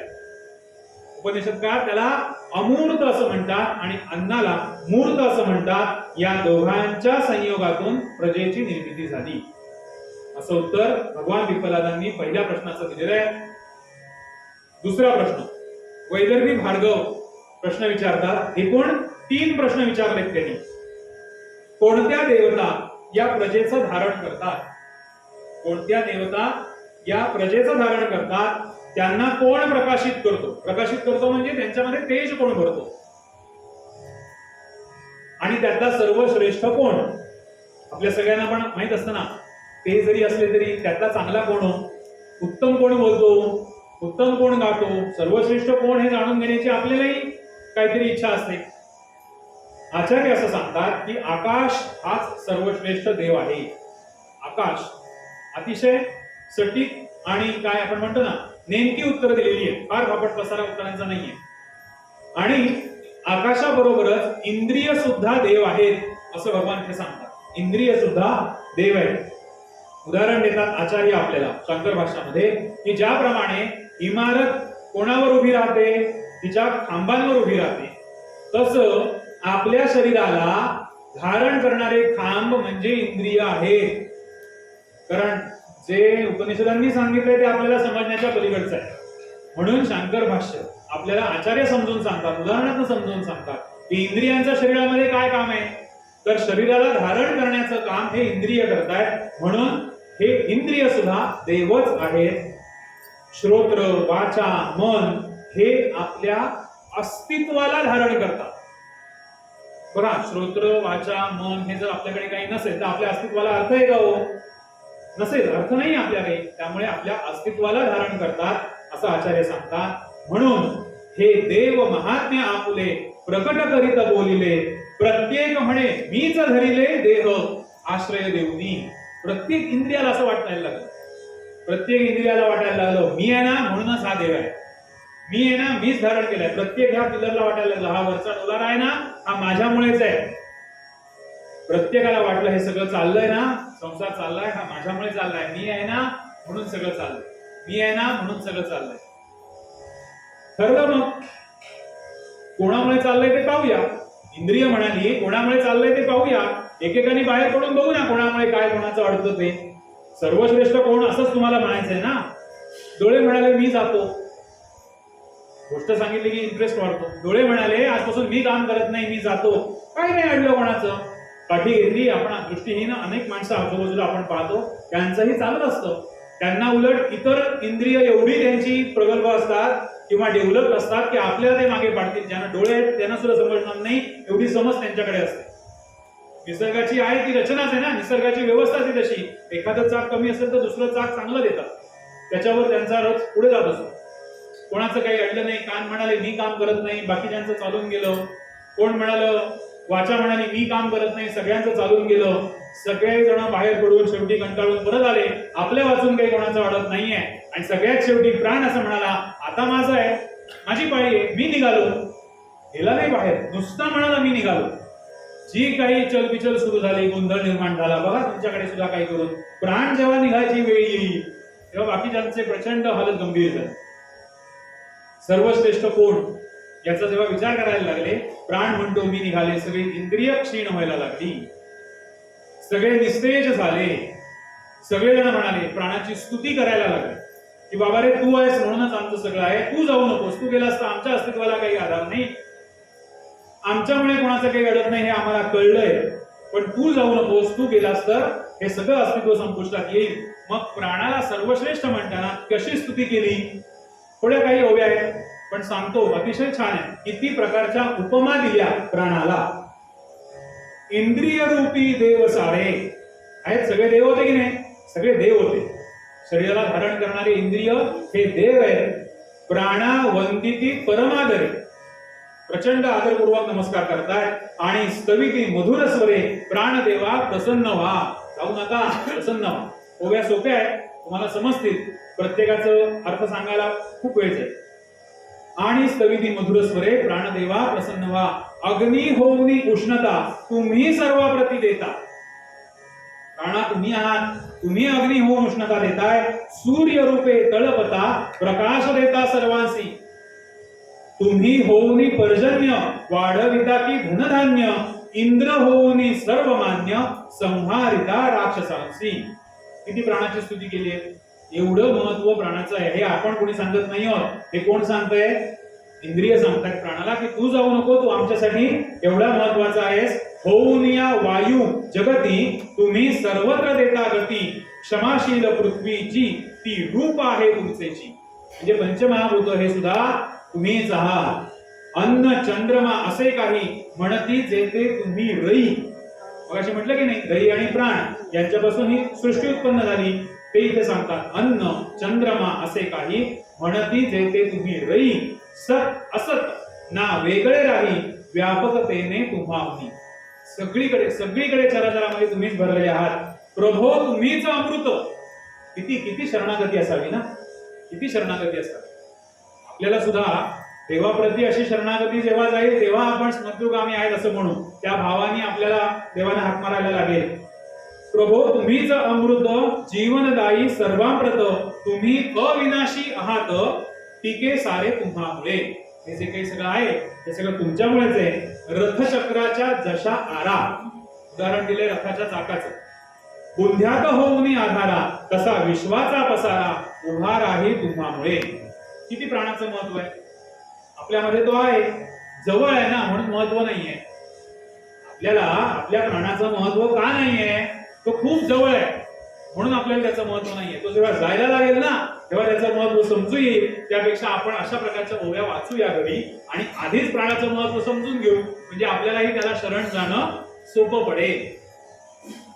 सर्व काही तूच आहेस, परत या प्रभू, जाऊ नका. आमचा गर्व, आमचं सगळं गर्वहरण झालेलं आहे आणि तुम्ही आहात म्हणूनच आम्ही सगळे आहोत हे आम्हाला पक्क कळलंय. गर्भातून तूच आहेस, देव पितरांना अन्न पण तूच पोचवतोस, अशी सगळी भरपूर स्तुती केलेली आहे. आणि इथे एक महत्वाचा शब्द वापरलाय, अथर्वांगिरस परी ऋषी थोर. तू कसा आहेस? अथर्वांगिरस ऋषींसारखा तू थोर आहेस. दोन ऋषींची नाव आहेत, अथर्वा ऋषी आणि अंगिरस ऋषी. आता ह्याचा अर्थ आपण कसा घ्यायचा आहे? आता त्या ऋषींविषयी पण सांगण्यासारखं खूप आहे, पण अथर्व ऋषी हे प्राणाचं प्रतिनिधित्व करतात. प्राणासाठी नाव दिलंय अथर्व ऋषींचं. आणि अंगिरस म्हणजे अंगांचा रस अशा दृष्टीने वापरलेला शब्द आहे. अथर्वांगिरस अंगांचं रसस्वरूप हे प्रत्येक इंद्रियाचं सामर्थ्य आहे, म्हणून हे दोन शब्द वापरले. अथर्वांगिरस म्हटलेलं आहे प्राणाला. प्राणशक्ती तूच आहेस, इंद्र सूर्य सगळं सगळं तूच आहेस, त्यामुळे तू जाऊ नको. इथे आणखीन एक महत्वाचा शब्द प्राणासाठी वापरलाय. प्राणाला इंद्रियांनी व्रात्य म्हटलंय. व्रात्य आपण म्हणतो की नाही, एखादा मुलगा व्रात्य आहे, खोडकर आहे. व्रात्य म्हणजे काय? काय तुला घरी कोणी काही शिकवलं नाही का रे, केवढा व्रात्यपणा करतो, असं पटकन म्हटलं जातं, म्हणतात. व्रात्य ह्याचा अर्थच मुळी असा आहे की संस्कारहीन जो आहे, म्हणून तो शब्द पुढे प्रचलित झाला. संस्कारहीन, त्याला कोणी काही शिकवलेलं नाहीये, कसा खोडकरपणा करतो, कसा व्रात्यपणा करतो हा मुलगा. व्रात्य म्हणजे संस्कारहीन. आणि आपण कुठे म्हणतो हा शब्द? नमो व्रातपतये, त्याला आपण व्रात्य म्हटलेलं आहे. व्रातपतये, त्याला आपण असं म्हणायचं का तू संस्कारहीन आहेस म्हणून? म्हटलंय, पण इंद्रियांनी म्हटलंय त्याला संस्कारहीन. आणि आपणही रोज म्हणतो, देवाला आपण म्हणतो की तू संस्कारहीन आहेस म्हणून. पण कशा प्रकाराने म्हणतो ते समजून घ्या. तुझे सर्व आधी जनन, तुझे संस्कार करी कोण? सगळ्यांच्या आधी जर का तुझाच जन्म झाला आहे, तर तुझ्यावर संस्कार करणारा आहे कोण? म्हणून तू संस्कारहीन व्रात्य अससी हे प्राण. म्हणून तू संस्कारहीन राहिलायस, म्हणून तू व्रात्य राहिलायस. का? कारण सगळ्यात आधी तूच जन्माला आलायस, तूच आहेस. तुझ्या आधी कोणीच नव्हतं. चांगलं काय वाईट काय समजून सांगणारा होता कोण आधी? त्यामुळे संस्कारहीन याचा अर्थ आपण असा घ्यायचा आहे की हाच सगळ्यांच्या आधी जन्मलेला आहे. तुझे सर्व आधी जनन, प्राणा तूची सर्वाधार. आणि हे सगळी स्तुती करून झाल्यावरती शेवट हे इंद्रिय या प्राणाकडे मागणं मागतायत की तुम्ही आम्हाला किती महत्वाचे आहात. लाभो सारी संपत्ती तुझ्या कृपेने आम्हा प्रती, तुझ्या बळाने शुद्ध मती लाभो ज्ञान ग्रहणासी. काय मागितलंय? अक्षय आनंदाचा निधी लाभो असं म्हटलेलं आहे. आणि सारी संपत्ती मला मिळो, इंद्रिय संपत्ती मागताय. आणि काय मागताय? तुझ्या बळाने शुद्ध मती मागताय, शुद्ध बुद्धी आपल्याकडे मागतायत. कशासाठी? ज्ञान ग्रहणासाठी. डोळे ज्ञान ग्रहण करतात, कान करतात, मुखावाटे ज्ञान ग्रहण होतो. ही सगळी आपली इनपुट्स आहेत ना. आत माहिती साठवण्याची, माहिती बाहेर असलेली माहिती आत घेण्यासाठी सगळी इंद्रिय आहे. त्यामुळे हे संपत्ती मागितलेली आहे. कशी संपत्ती आहे ही? इंद्रियांनी मागितलेली संपत्ती आहे. पैसा, अडका, रत्न मागितलेली नाही आहे. लक्ष्मी मागितली, बुद्धी मागितली, संपत्ती मागितली आहे. ती संपत्ती म्हणजे षट संपत्ती आहे. आपण साधन चतुष्टय सांगितलं जातं. विवेक, वैराग्य, षट संपत्ती आणि मुमुक्षत्व. जसं अंतःकरण चतुष्टय आहे तसं हे साधन चतुष्टय आहे. आता दोघांचे संदर्भ आले म्हणून परत एकदा सांगतो की इथे एक व्याख्या केली जाते चित्तावर संस्कार करण्याची. चित्तावर संस्कार करायचे म्हणजे कोणी करायचे? तर धर्म, अर्थ, काम, मोक्ष ह्या आपण काय म्हणतो पुरुषार्थांसाठी, हे मिळवण्यासाठी, हे 4 पुरुषार्थ मिळवण्यासाठी काय केलं पाहिजे? आपण संस्कार केले पाहिजे. मग ते संस्कार कसे करणार? कोणावर करणार? तर अंतःकरण चतुष्टयावर करणार. अंतःकरण चतुष्टय म्हणजे काय? मन, बुद्धी, चित्त आणि अहंकार यांच्यावर संस्कार करायचे. ते पुरुषार्थ मिळवण्यासाठी कसे करायचे? साधन पाहिजे ना काहीतरी.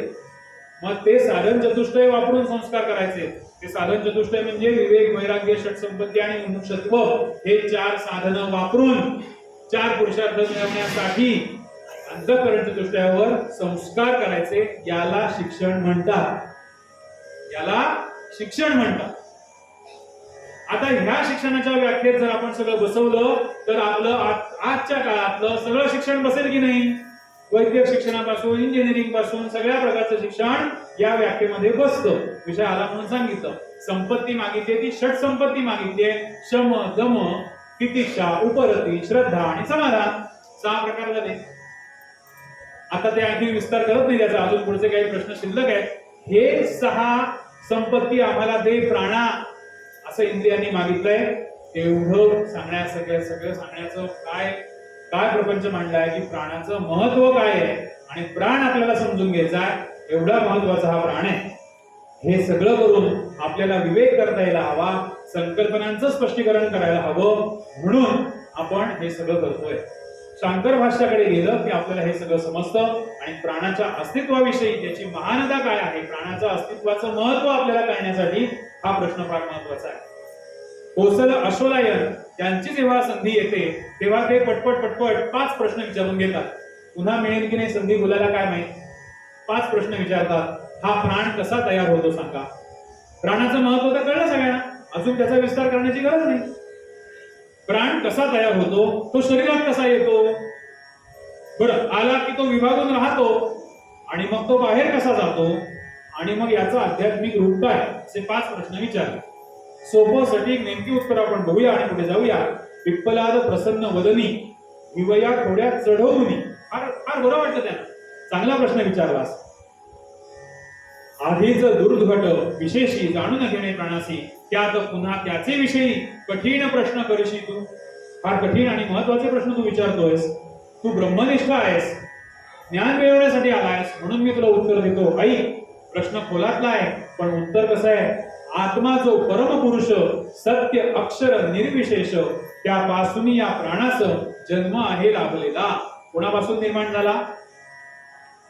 प्राण आत्म्यापासूनच निर्माण झालेला आहे. सटीक सरळ नेमकं उत्तर दिलंय. प्राण आत्म्यापासून निर्माण झालेला आहे. तो शरीरात कसा येतो. प्राण शरीरामध्ये कसा येतो. इच्छेने येतो, एवढंच उत्तर दिलं. आपल्या इच्छेने येतो. त्याला जेव्हा इच्छा होईल तेव्हा तो शरीरात येतो. मनाच्या संकल्पाने येतो, नुसता येत नाही. मनाच्या संकल्पाने आणि इच्छेने तो शरीरामध्ये येतो. मन संकल्प इच्छेतून कर्म होत जे निष्पन्न, त्याच्या सहाय्ये हा प्राण प्रवेशतो देहामध्ये. इच्छेने येतो, त्याच्या आत्म्यापासून निर्माण होतो आणि त्याच्या इच्छेने शरीरामध्ये येतो. विभागून कसा राहतो. तिसरा प्रश्न आहे, विभागून कसा राहतो. प्राण अपान समान आपण म्हणतो की नाही. प्राणाय नमः म्हणतो रोज आपण. प्राणाय नमः, अपानाय नमः, व्यानाय नमः. तेच ते इथे आहे. हे प्राण आहे आणि या प्रकाराने, या 5 प्रकाराने तो देहामध्ये असा पंचधा होऊन प्राण नांदे देहामध्ये. आता ही जी आपण नावं घेतो ना, 5 6 घेतो 5 घेतो, तर त्याच्यामध्ये प्राणाय नमः, प्राण पहिलं काय आहे तर डोळे कान मुख नाक मस्तक या भागामध्ये पहिला प्राण. अपान, अपान म्हणजे मलद्वार, आपली जी काही आहे जननेंद्रिय जी आहेत त्याच्यामध्ये. समान म्हणजे देहाचा मध्यभाग जो अन्न पचवतो, हा जो उदराचा मधला भाग आहे हा आहे समान. व्यान नाडीमध्ये राहतो आणि उदान म्हणजे ऊर्ध्व नाडीमध्ये राहतो, कार्य करतो. याविषयी बराच विस्तार होऊ शकतो, पण 5 प्रकारे विभागून कसा राहतो तर या प्रकाराने तो विभागून राहतो. आणि आध्यात्मिक स्वरूप काय, त्याचा शेवटचा प्रश्न आहे. प्राणाचं आध्यात्मिक स्वरूप काय, याची उत्पत्ती जो जाणतो. बघा उत्तर सरळ दिलंय सोपं. प्राणाची उत्पत्ती जो जाणतो, याचं येणं. आता म्हटलं ना, प्राण कसा येतो. इच्छेने येतो. कसा विभागून राहतो. प्राण अपान उदान समान त्याप्रमाणे. आणि या सगळ्या गोष्टी जो जाणतो तेच त्याचं आध्यात्मिक स्वरूप. म्हणजे वरच्या 3-4 प्रश्नांची उत्तरं जी मिळाली आहेत तेच त्याचं काय आहे आध्यात्मिक स्वरूप आहे, असं नेमकं उत्तर इथे भगवान पिप्पलादांनी दिलेलं आहे. म्हणून अमरत्वाची प्राप्ती सहज लागे ज्यांच्या हाती, ऐसा कौशल्य सांगती पिप्पलाद महर्षी. इथे 3रा प्रश्न यांचा पूर्ण होतोय. आणि सौर्याय आणि गार्ग्य अतिशय महत्वाचे प्रश्न विचारतात की जे आपल्या सगळ्यांच्या आवडीचे प्रश्न आहेत आणि थोडेसे इंटरेस्टचे प्रश्न होऊ शकतात. थोडं जागे राहून छानपैकी आपण ते ऐकूया. पहिला प्रश्न विचारलाय की या शरीरामध्ये नक्की कोण झोपतो. प्रभो, देहात कोणती इंद्रिय ती झोपी जाती, कोण जागी राहताती, कोण पाहतो स्वप्नाते, सुख होते ते कुणा होते, आणखी या सर्वात एक खरा आश्रय कोण देतो, आधार यासी कोणाचा. कोण झोपतो, जाग कोण राहतं, स्वप्न कोण बघतो, सुख कोणाला होतं, आणि हे सगळेजण कशामध्ये विलीन होतात. इथे परत छान छोटी छोटी उत्तरं दिलेली आहेत, व्यवस्थित नेमकी उत्तरं दिलेली आहे की झोपेत सर्व इंद्रिय कशामध्ये विलीन होतात. हा जो प्रश्न आहे ना, त्याचं उत्तर आधी दिलंय की मनामध्ये विलीन होतात. बघा, झोपतो आपण म्हणजे काय होतं समजून घेण्याची गोष्ट आहे की आपले डोळे काम करायचे बंद होतात तेवढ्यापुरते, बरोबर. दिसणं, इनपुट्स बंद होतात, ऐकायला येणं कमी होतं, बंद होतं, कमी होतं म्हणूया, बंद नको म्हणूया, कमी होतं, डोळ्यांनी दिसायचं कमी होतं, मुखावाटे शब्द कमी होतात, अपवादात्मक गोष्ट आपण धरायची नाहीये, झोपेत पडतात त्यांचं. हा, इनपुट्स बंद होतात सगळ्या प्रकारचे, म्हणजे इंद्रिय मनामध्ये विलीन होतात. हा, त्याच्यानंतर जागा कोण असतो, पंचप्राण रूपी अग्नी, त्याला अग्नी म्हटलेलं आहे. झोपेला सुद्धा आचार्यांनी अग्नी म्हटलेलं आहे. पंचप्राण रूपी अग्नी जागा असतो. कान, जीभ, त्वचा, नाक हे सगळं झोपतात आणि पंचप्राण रूपी, पंचप्राण आपण पाहिले ते जागे असतात. झोप हा सुद्धा एक यज्ञ आहे. ऋषीमुनी ही झोप ही सामान्य माणसाची झोप नाहीये. याला यज्ञ का म्हटलंय झोपेला.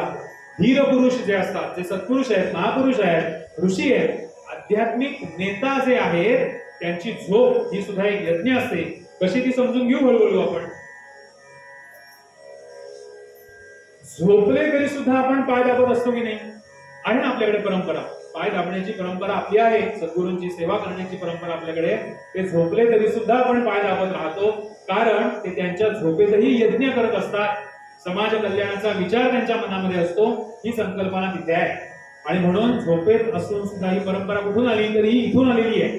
वेदांतामधून, उपनिषदांमधूनच आलेली आहे की झोपेत असताना सुद्धा पाय दाबले जातात. स्वप्न कोण पाहतो, स्वप्न कोण पाहतो. उत्तर असं दिलंय की जीवात्मा स्वप्न बघतो. आता हे काय नवीन भानगड आली, जीवात्मा आता नवीन आलंय. आत्मा माहित होता, परमात्मा माहित होता, आता हा जीवात्मा म्हणजे काय समजून घ्यायचं. असो सांगतो. सुख कोणाला होतं, पुढचा प्रश्न. सुषुप्ती अवस्थेमध्ये या जीवात्म्याला सुख होतं. आता सुषुप्ती अवस्था म्हणजे काय आली, जागृती, स्वप्नी, सुषुप्ती. म्हणजे जागे आता आपण सगळे आहोत, जागृती, स्वप्नी माहिती सगळ्यांना स्वप्न पडतं, आणि आपण जी गाढ झोप म्हणतो की ज्याच्यामध्ये आपल्याला स्वप्न बिप्न पडत नाही आणि सकाळी उठल्यावर आपण म्हणतो की छान झोप झाली, चांगलं वाटतंय आता आपल्याला, ती जी अवस्था आहे ती सुषुप्ती अवस्था असं आता समजून जा. त्याच्यावरती ते आणखीन खोलात जाण्याचं कारण नाही, सोपं गोष्टी समजून घेऊ. सुषुप्ती अवस्था म्हणजे ती अवस्था, त्या अवस्थेमध्ये जीवात्म्याला सुख होतो.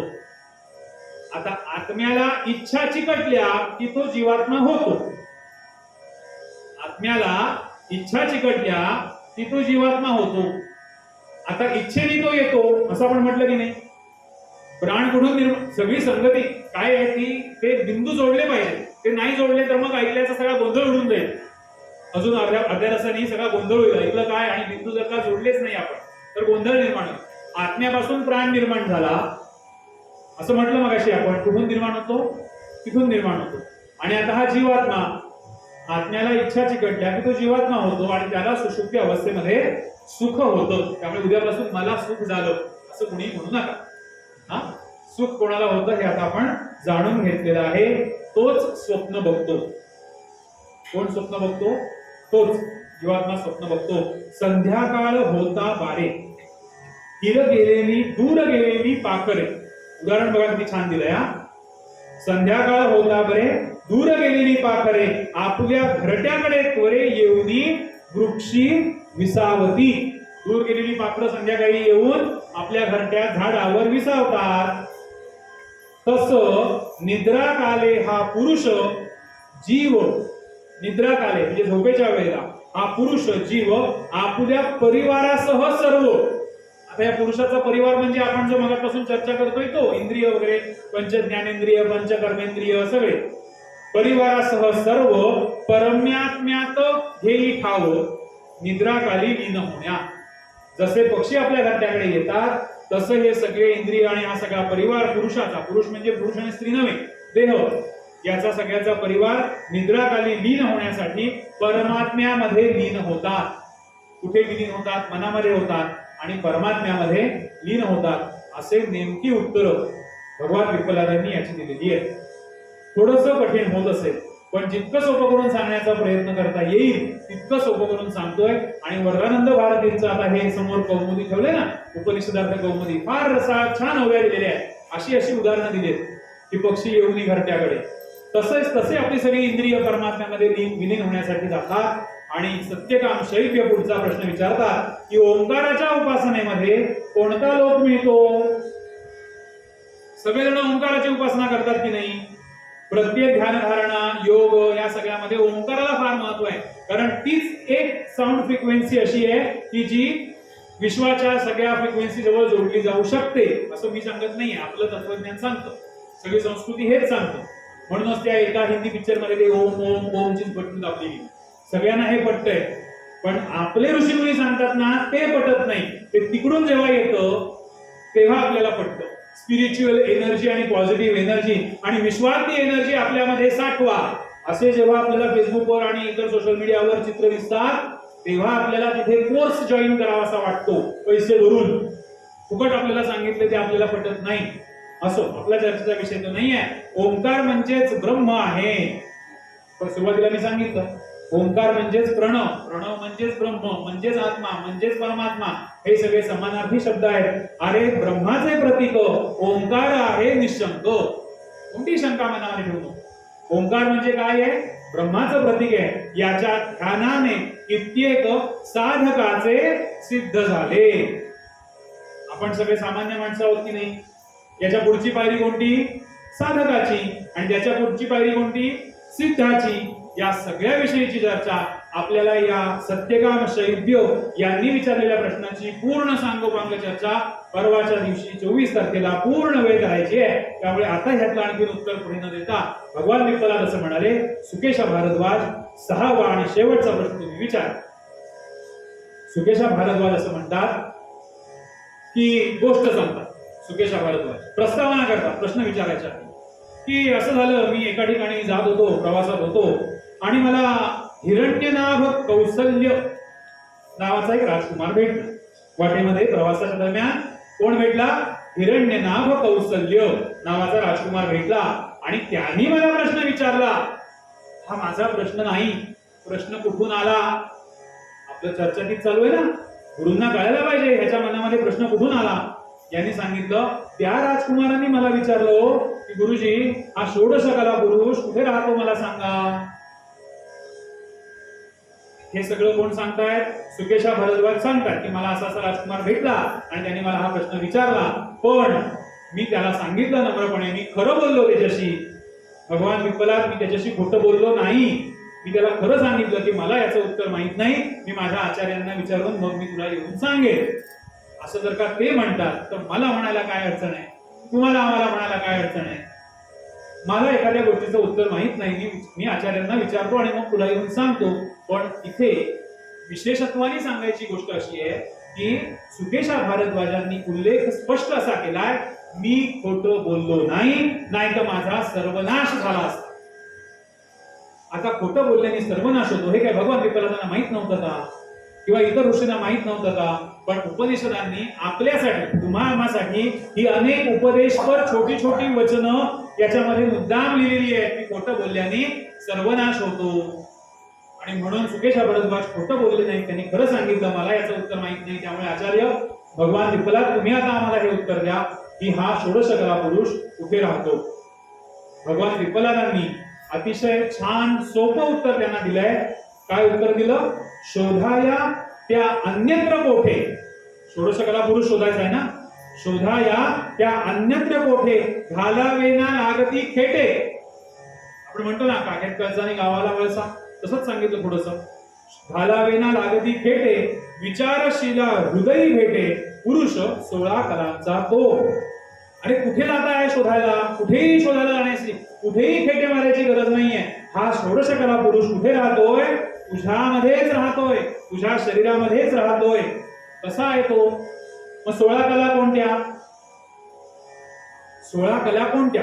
उपनिषदांनी इथे सांगितलेलं नाही, या उपनिषदामध्ये सांगितलेलं नाही, आचार्यांनी सुद्धा शंकर भाष्यात सांगितलेलं नाही, पण इतर काही ग्रंथांमधून आचार्य आपल्याला सांगतात 16 कला म्हणजे पंचप्राण, याची चर्चा आपण मगाशी केली, पंचकर्मेंद्रिय आपल्याला माहिती आहे, पंच ज्ञानेंद्रिय म्हणजे 5 त्रिक 15 झाले, आणि 16वं येतं ते मन. हे सगळे ह्या 16 कला, आणि ह्या 16 कलांचा पुरुष हा तुझ्याच हृदयामध्ये राहतो. तुझ तुझ्या हृदयामध्ये जो आहे तोच षोडश कला पुरुष आहे. त्यामुळे तुला अन्यत्र कुठेही फेटे घालायचं कारण नाही.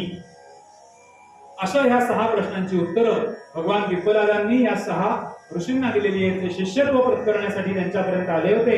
त्यांना त्यांच्या ठिकाणी काम करताना हे सगळे प्रश्न पडले की जे तुम्हा आम्हाला पडलेले पण प्रश्न आहेत. फक्त आपण त्या प्रश्नांना जोपासना, त्या प्रश्नांची गरज नाही. प्रश्न सुद्धा फुलवला पाहिजे ना, कायम कायम धगधगत ठेवला पाहिजे प्रश्न आपला. मला पडलेल्या प्रश्नाचं उत्तर कधी मिळेल, कधी मिळेल, कधी मिळेल, कोणाकडे मिळेल. या शिष्यांनी हे 6 प्रश्न आपल्या भगवान पिप्पलादांना विचारले, आणि भगवान पिप्पलादांनी या सगळ्या प्रश्नांची सखोल आणि छान अभ्यासपूर्ण उत्तर अशी दिली. काही प्रश्नांची उत्तरं नेमकी दिली, आणि त्याच्याविषयी ज्ञानाची साधना ही सगळी यांची केली. यांची जी भूक होती ज्ञानाची ही भागवली, आणि भगवान पिप्पलादांना या सगळ्या ऋषींनी नमन केलं, वंदन केलं. भगवान पिप्पलाद म्हणतात, नम्रता किती असावी. त्या काळचे एवढे अधिकारी पुरुष ह्या एवढ्या कठीण प्रश्नांची उत्तरं एवढ्या सरलतेने दिली. आपण काल म्हटलं की जेवढा विषय गहन, जेवढा विषय कठीण, तेवढी भाषा कशी असली पाहिजे, सरळ सोपी असली पाहिजे, तर ते आपल्याला समजून घेता येतं. भगवान म्हणतात, एवढेची ब्रह्माविषयी जाणतो मी माझ्या हृदयी. हे जे सगळं मी तुम्हाला सांगितलं ना, ते एवढंच मला माहिती आहे. याच्यापेक्षा अधिक काही सांगण्यासी राहिले ना. आणखी मी याच्याविषयी काही सांगू शकत नाही. मला जेवढं माहिती आहे तेवढं मी तुम्हाला तुमच्या प्रश्नांची उत्तरं दिली. किती लीन भावना एका ज्ञानी पुरुषाची असावी, अधिकारी व्यक्तीची लीन भावना किती असावी. आपल्याला या ज्ञानातनं आलेली शुष्कता अनेक ठिकाणी दिसते, पण जिथे खरोखर सखोल ज्ञान, उथळ पाण्याला म्हणतो ना आपण तळथाळ असतो, एवढी लीनता या ऋषींकडे आहे. भगवान पिप्पलादांना या सगळ्यांनी नमस्कार केला, आणि त्यांची आज्ञा करून, त्यांची आज्ञा घेऊन पुढच्या या सगळ्या समाज कार्यासाठी हे ऋषी पुढे निघालेले आहेत. ते प्रार्थना या भगवान पिप्पलादांची अशी करतात, श्रेयतेची प्रेय झाले, सुख हिताच्या अंकी लोळे, आनंदाने ओसंडले चित्त तेधवा श्रोत्यांचे. ज्ञान जना हे आकळो, हिताकडे बुद्धी वळो, भाव ज्ञानच्या हृदयी रुळो, उपनिषदार्थ कौमुदी. हा सगळा विषय भगवान पिप्पलाद आणि हे 6 ऋषी आणि प्रजापती या सगळ्यांनी मिळून हा जो काही प्रश्न आणि उत्तर रूपी संवादाचं हे सगळं आहे, या सगळ्याला प्रश्न उपनिषद असं म्हणतात. मी प्रश्नोपनिषदाविषयी बोलणार आहे असं जर का पहिल्यांदा म्हटलं असतं तर आधीच आपल्याला धडधडायला लागलं असतं. त्यामुळे हा सगळं मगाशी कसं म्हटलं की धड्याचं नाव काय आहे, तर याचं नाव प्रश्नोपनिषद असं आहे. आणि प्रत्येक उपनिषद हे कोणत्या ना कोणत्या तरी वेदाचं उपनिषद असतं. तसं हे अथर्व वेदाचं उपनिषद आहे. आणि आपली सगळी ज्ञान परंपरा, सगळी गुरु परंपरा, सगळा वेदांत हा प्रश्न आणि उत्तर या संवादातच आहे. आपण सगळे ग्रंथ बघतो की नाही, कोणीतरी शिष्य आचार्यांना प्रश्न विचारतो आणि ते त्याचं उत्तर देताना तुम्हा आम्हाला हा सगळा तत्वज्ञानाचा भाग समजावून सांगतात, आपल्या प्रश्नांची उत्तरं देतात. नवे नवे आपल्याला रोज कसं वागायचंय याचे धडे, नीतिमत्तेचे धडे आपल्याला यातनच मिळतात. पण आपण याच्यापासून दूर पडतो. जर आपण ग्रंथांकडे गेलो तर आपल्याला रोज ज्या आपल्याला डोक्याला चिंता आहेत की नाही, संसाराच्या चिंता आहेत, शिकणाऱ्या मुलांना काय अभ्यासाच्या चिंता आहेत, स्ट्रेस आणि एन्झायटी, हे जर का दूर जायचं असेल, हे जर का आपल्याकडे नव्हतंच, हे सगळं हे नंतर आलेलं आहे. कॉर्पोरेट एन्झायटीज आणि त्या सगळ्या आहेत ना, स्ट्रेसफुल माइंड आणि काय स्ट्रेस फ्री माइंड, हे सगळं आपल्याकडे ह्याची उत्तरं दिलेली होती किंवा प्रश्नच नव्हते ते आपल्याकडे, कारण हे ज्ञान आपल्याकडे होतं. हे सगळं जर का आपण वाचत राहिलो तर या सगळ्यापासून आपण म्हणजे ह्या स्ट्रेस आणि एन्झायटी पासून दूर जाऊ. थोडंसं अजून सांगायचं असं त्याच्यामध्ये आहे की या प्रत्येक उपनिषदाला एक शांती मंत्र असतो. आधी आणि अंती शांती मंत्र म्हणायचा असतो. शांती मागायची असते. ओम शांती शांती शांती, 3 वेळा शांती मागतो. तो विषय आणखी वेगळा आहे, नंतर बोलू कधीतरी. या उपनिषदाचा शांती मंत्र आहे ओम भद्रम कर्णेति. आपण म्हणतो अनेक वेळा. आणि ओम स्वस्ति न इंद्रो वृद्धश्रवा. हे 2 मंत्र हे या शांती मंत्रामध्ये घेतलेले आहेत. याचं मराठीकरण या वरदानंद भारतीने जे केले ते मी तुमच्या समोर ठेवतो. ते म्हणतात, आता भद्रम कर्णेभिः आणि स्वस्ति इंद्रो या 2 संस्कृत आपले जे मंत्र आहेत, श्लोक आहेत, यांचं हे अर्थ आहे की हे देवांनो कान डोळे आमुचे होवोत चांगले. भद्रम करणे, कर्ण म्हणजे कान, भद्रम म्हणजे चांगलं व्हावं, कल्याणकारी व्हावे.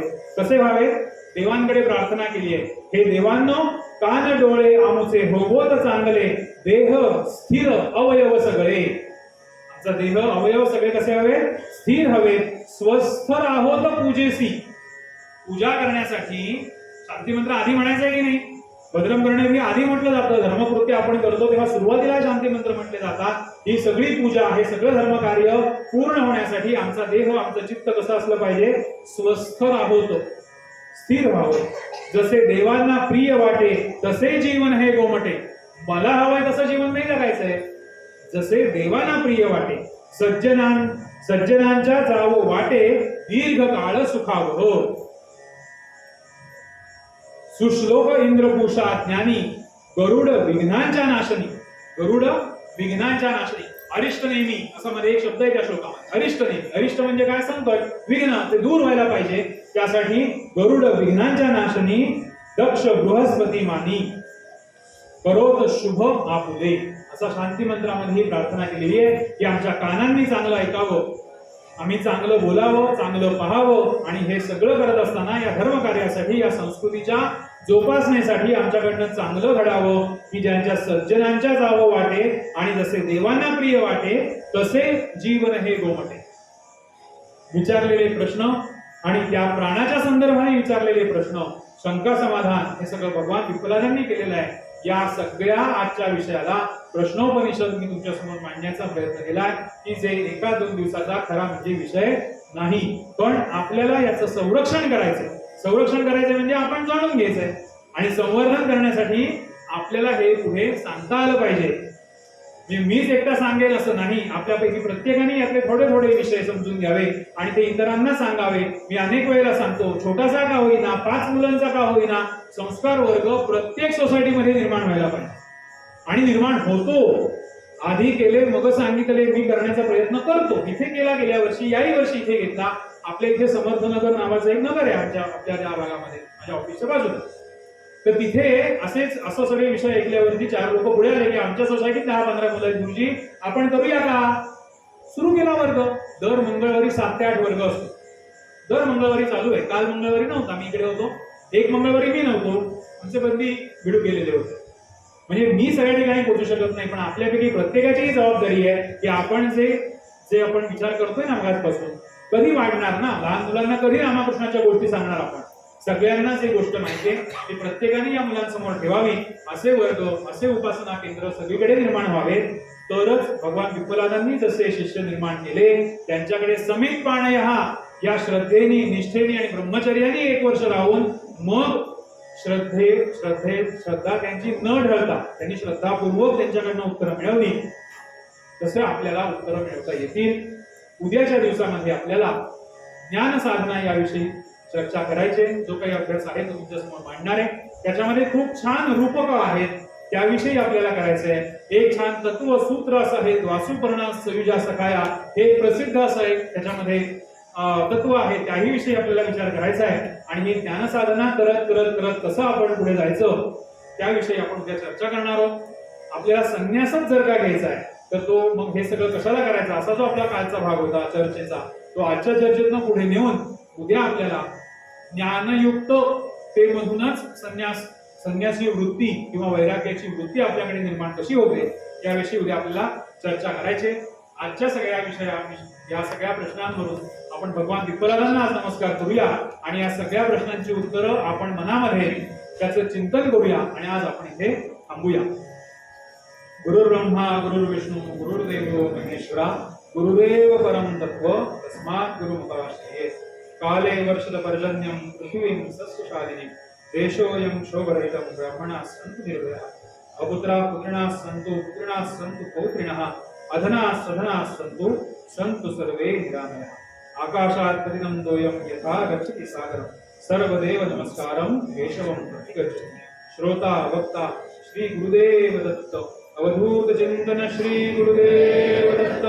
श्री लक्ष्मीनारायण महाराज की जय. वासुदेवानंद सरस्वती महाराज की जय.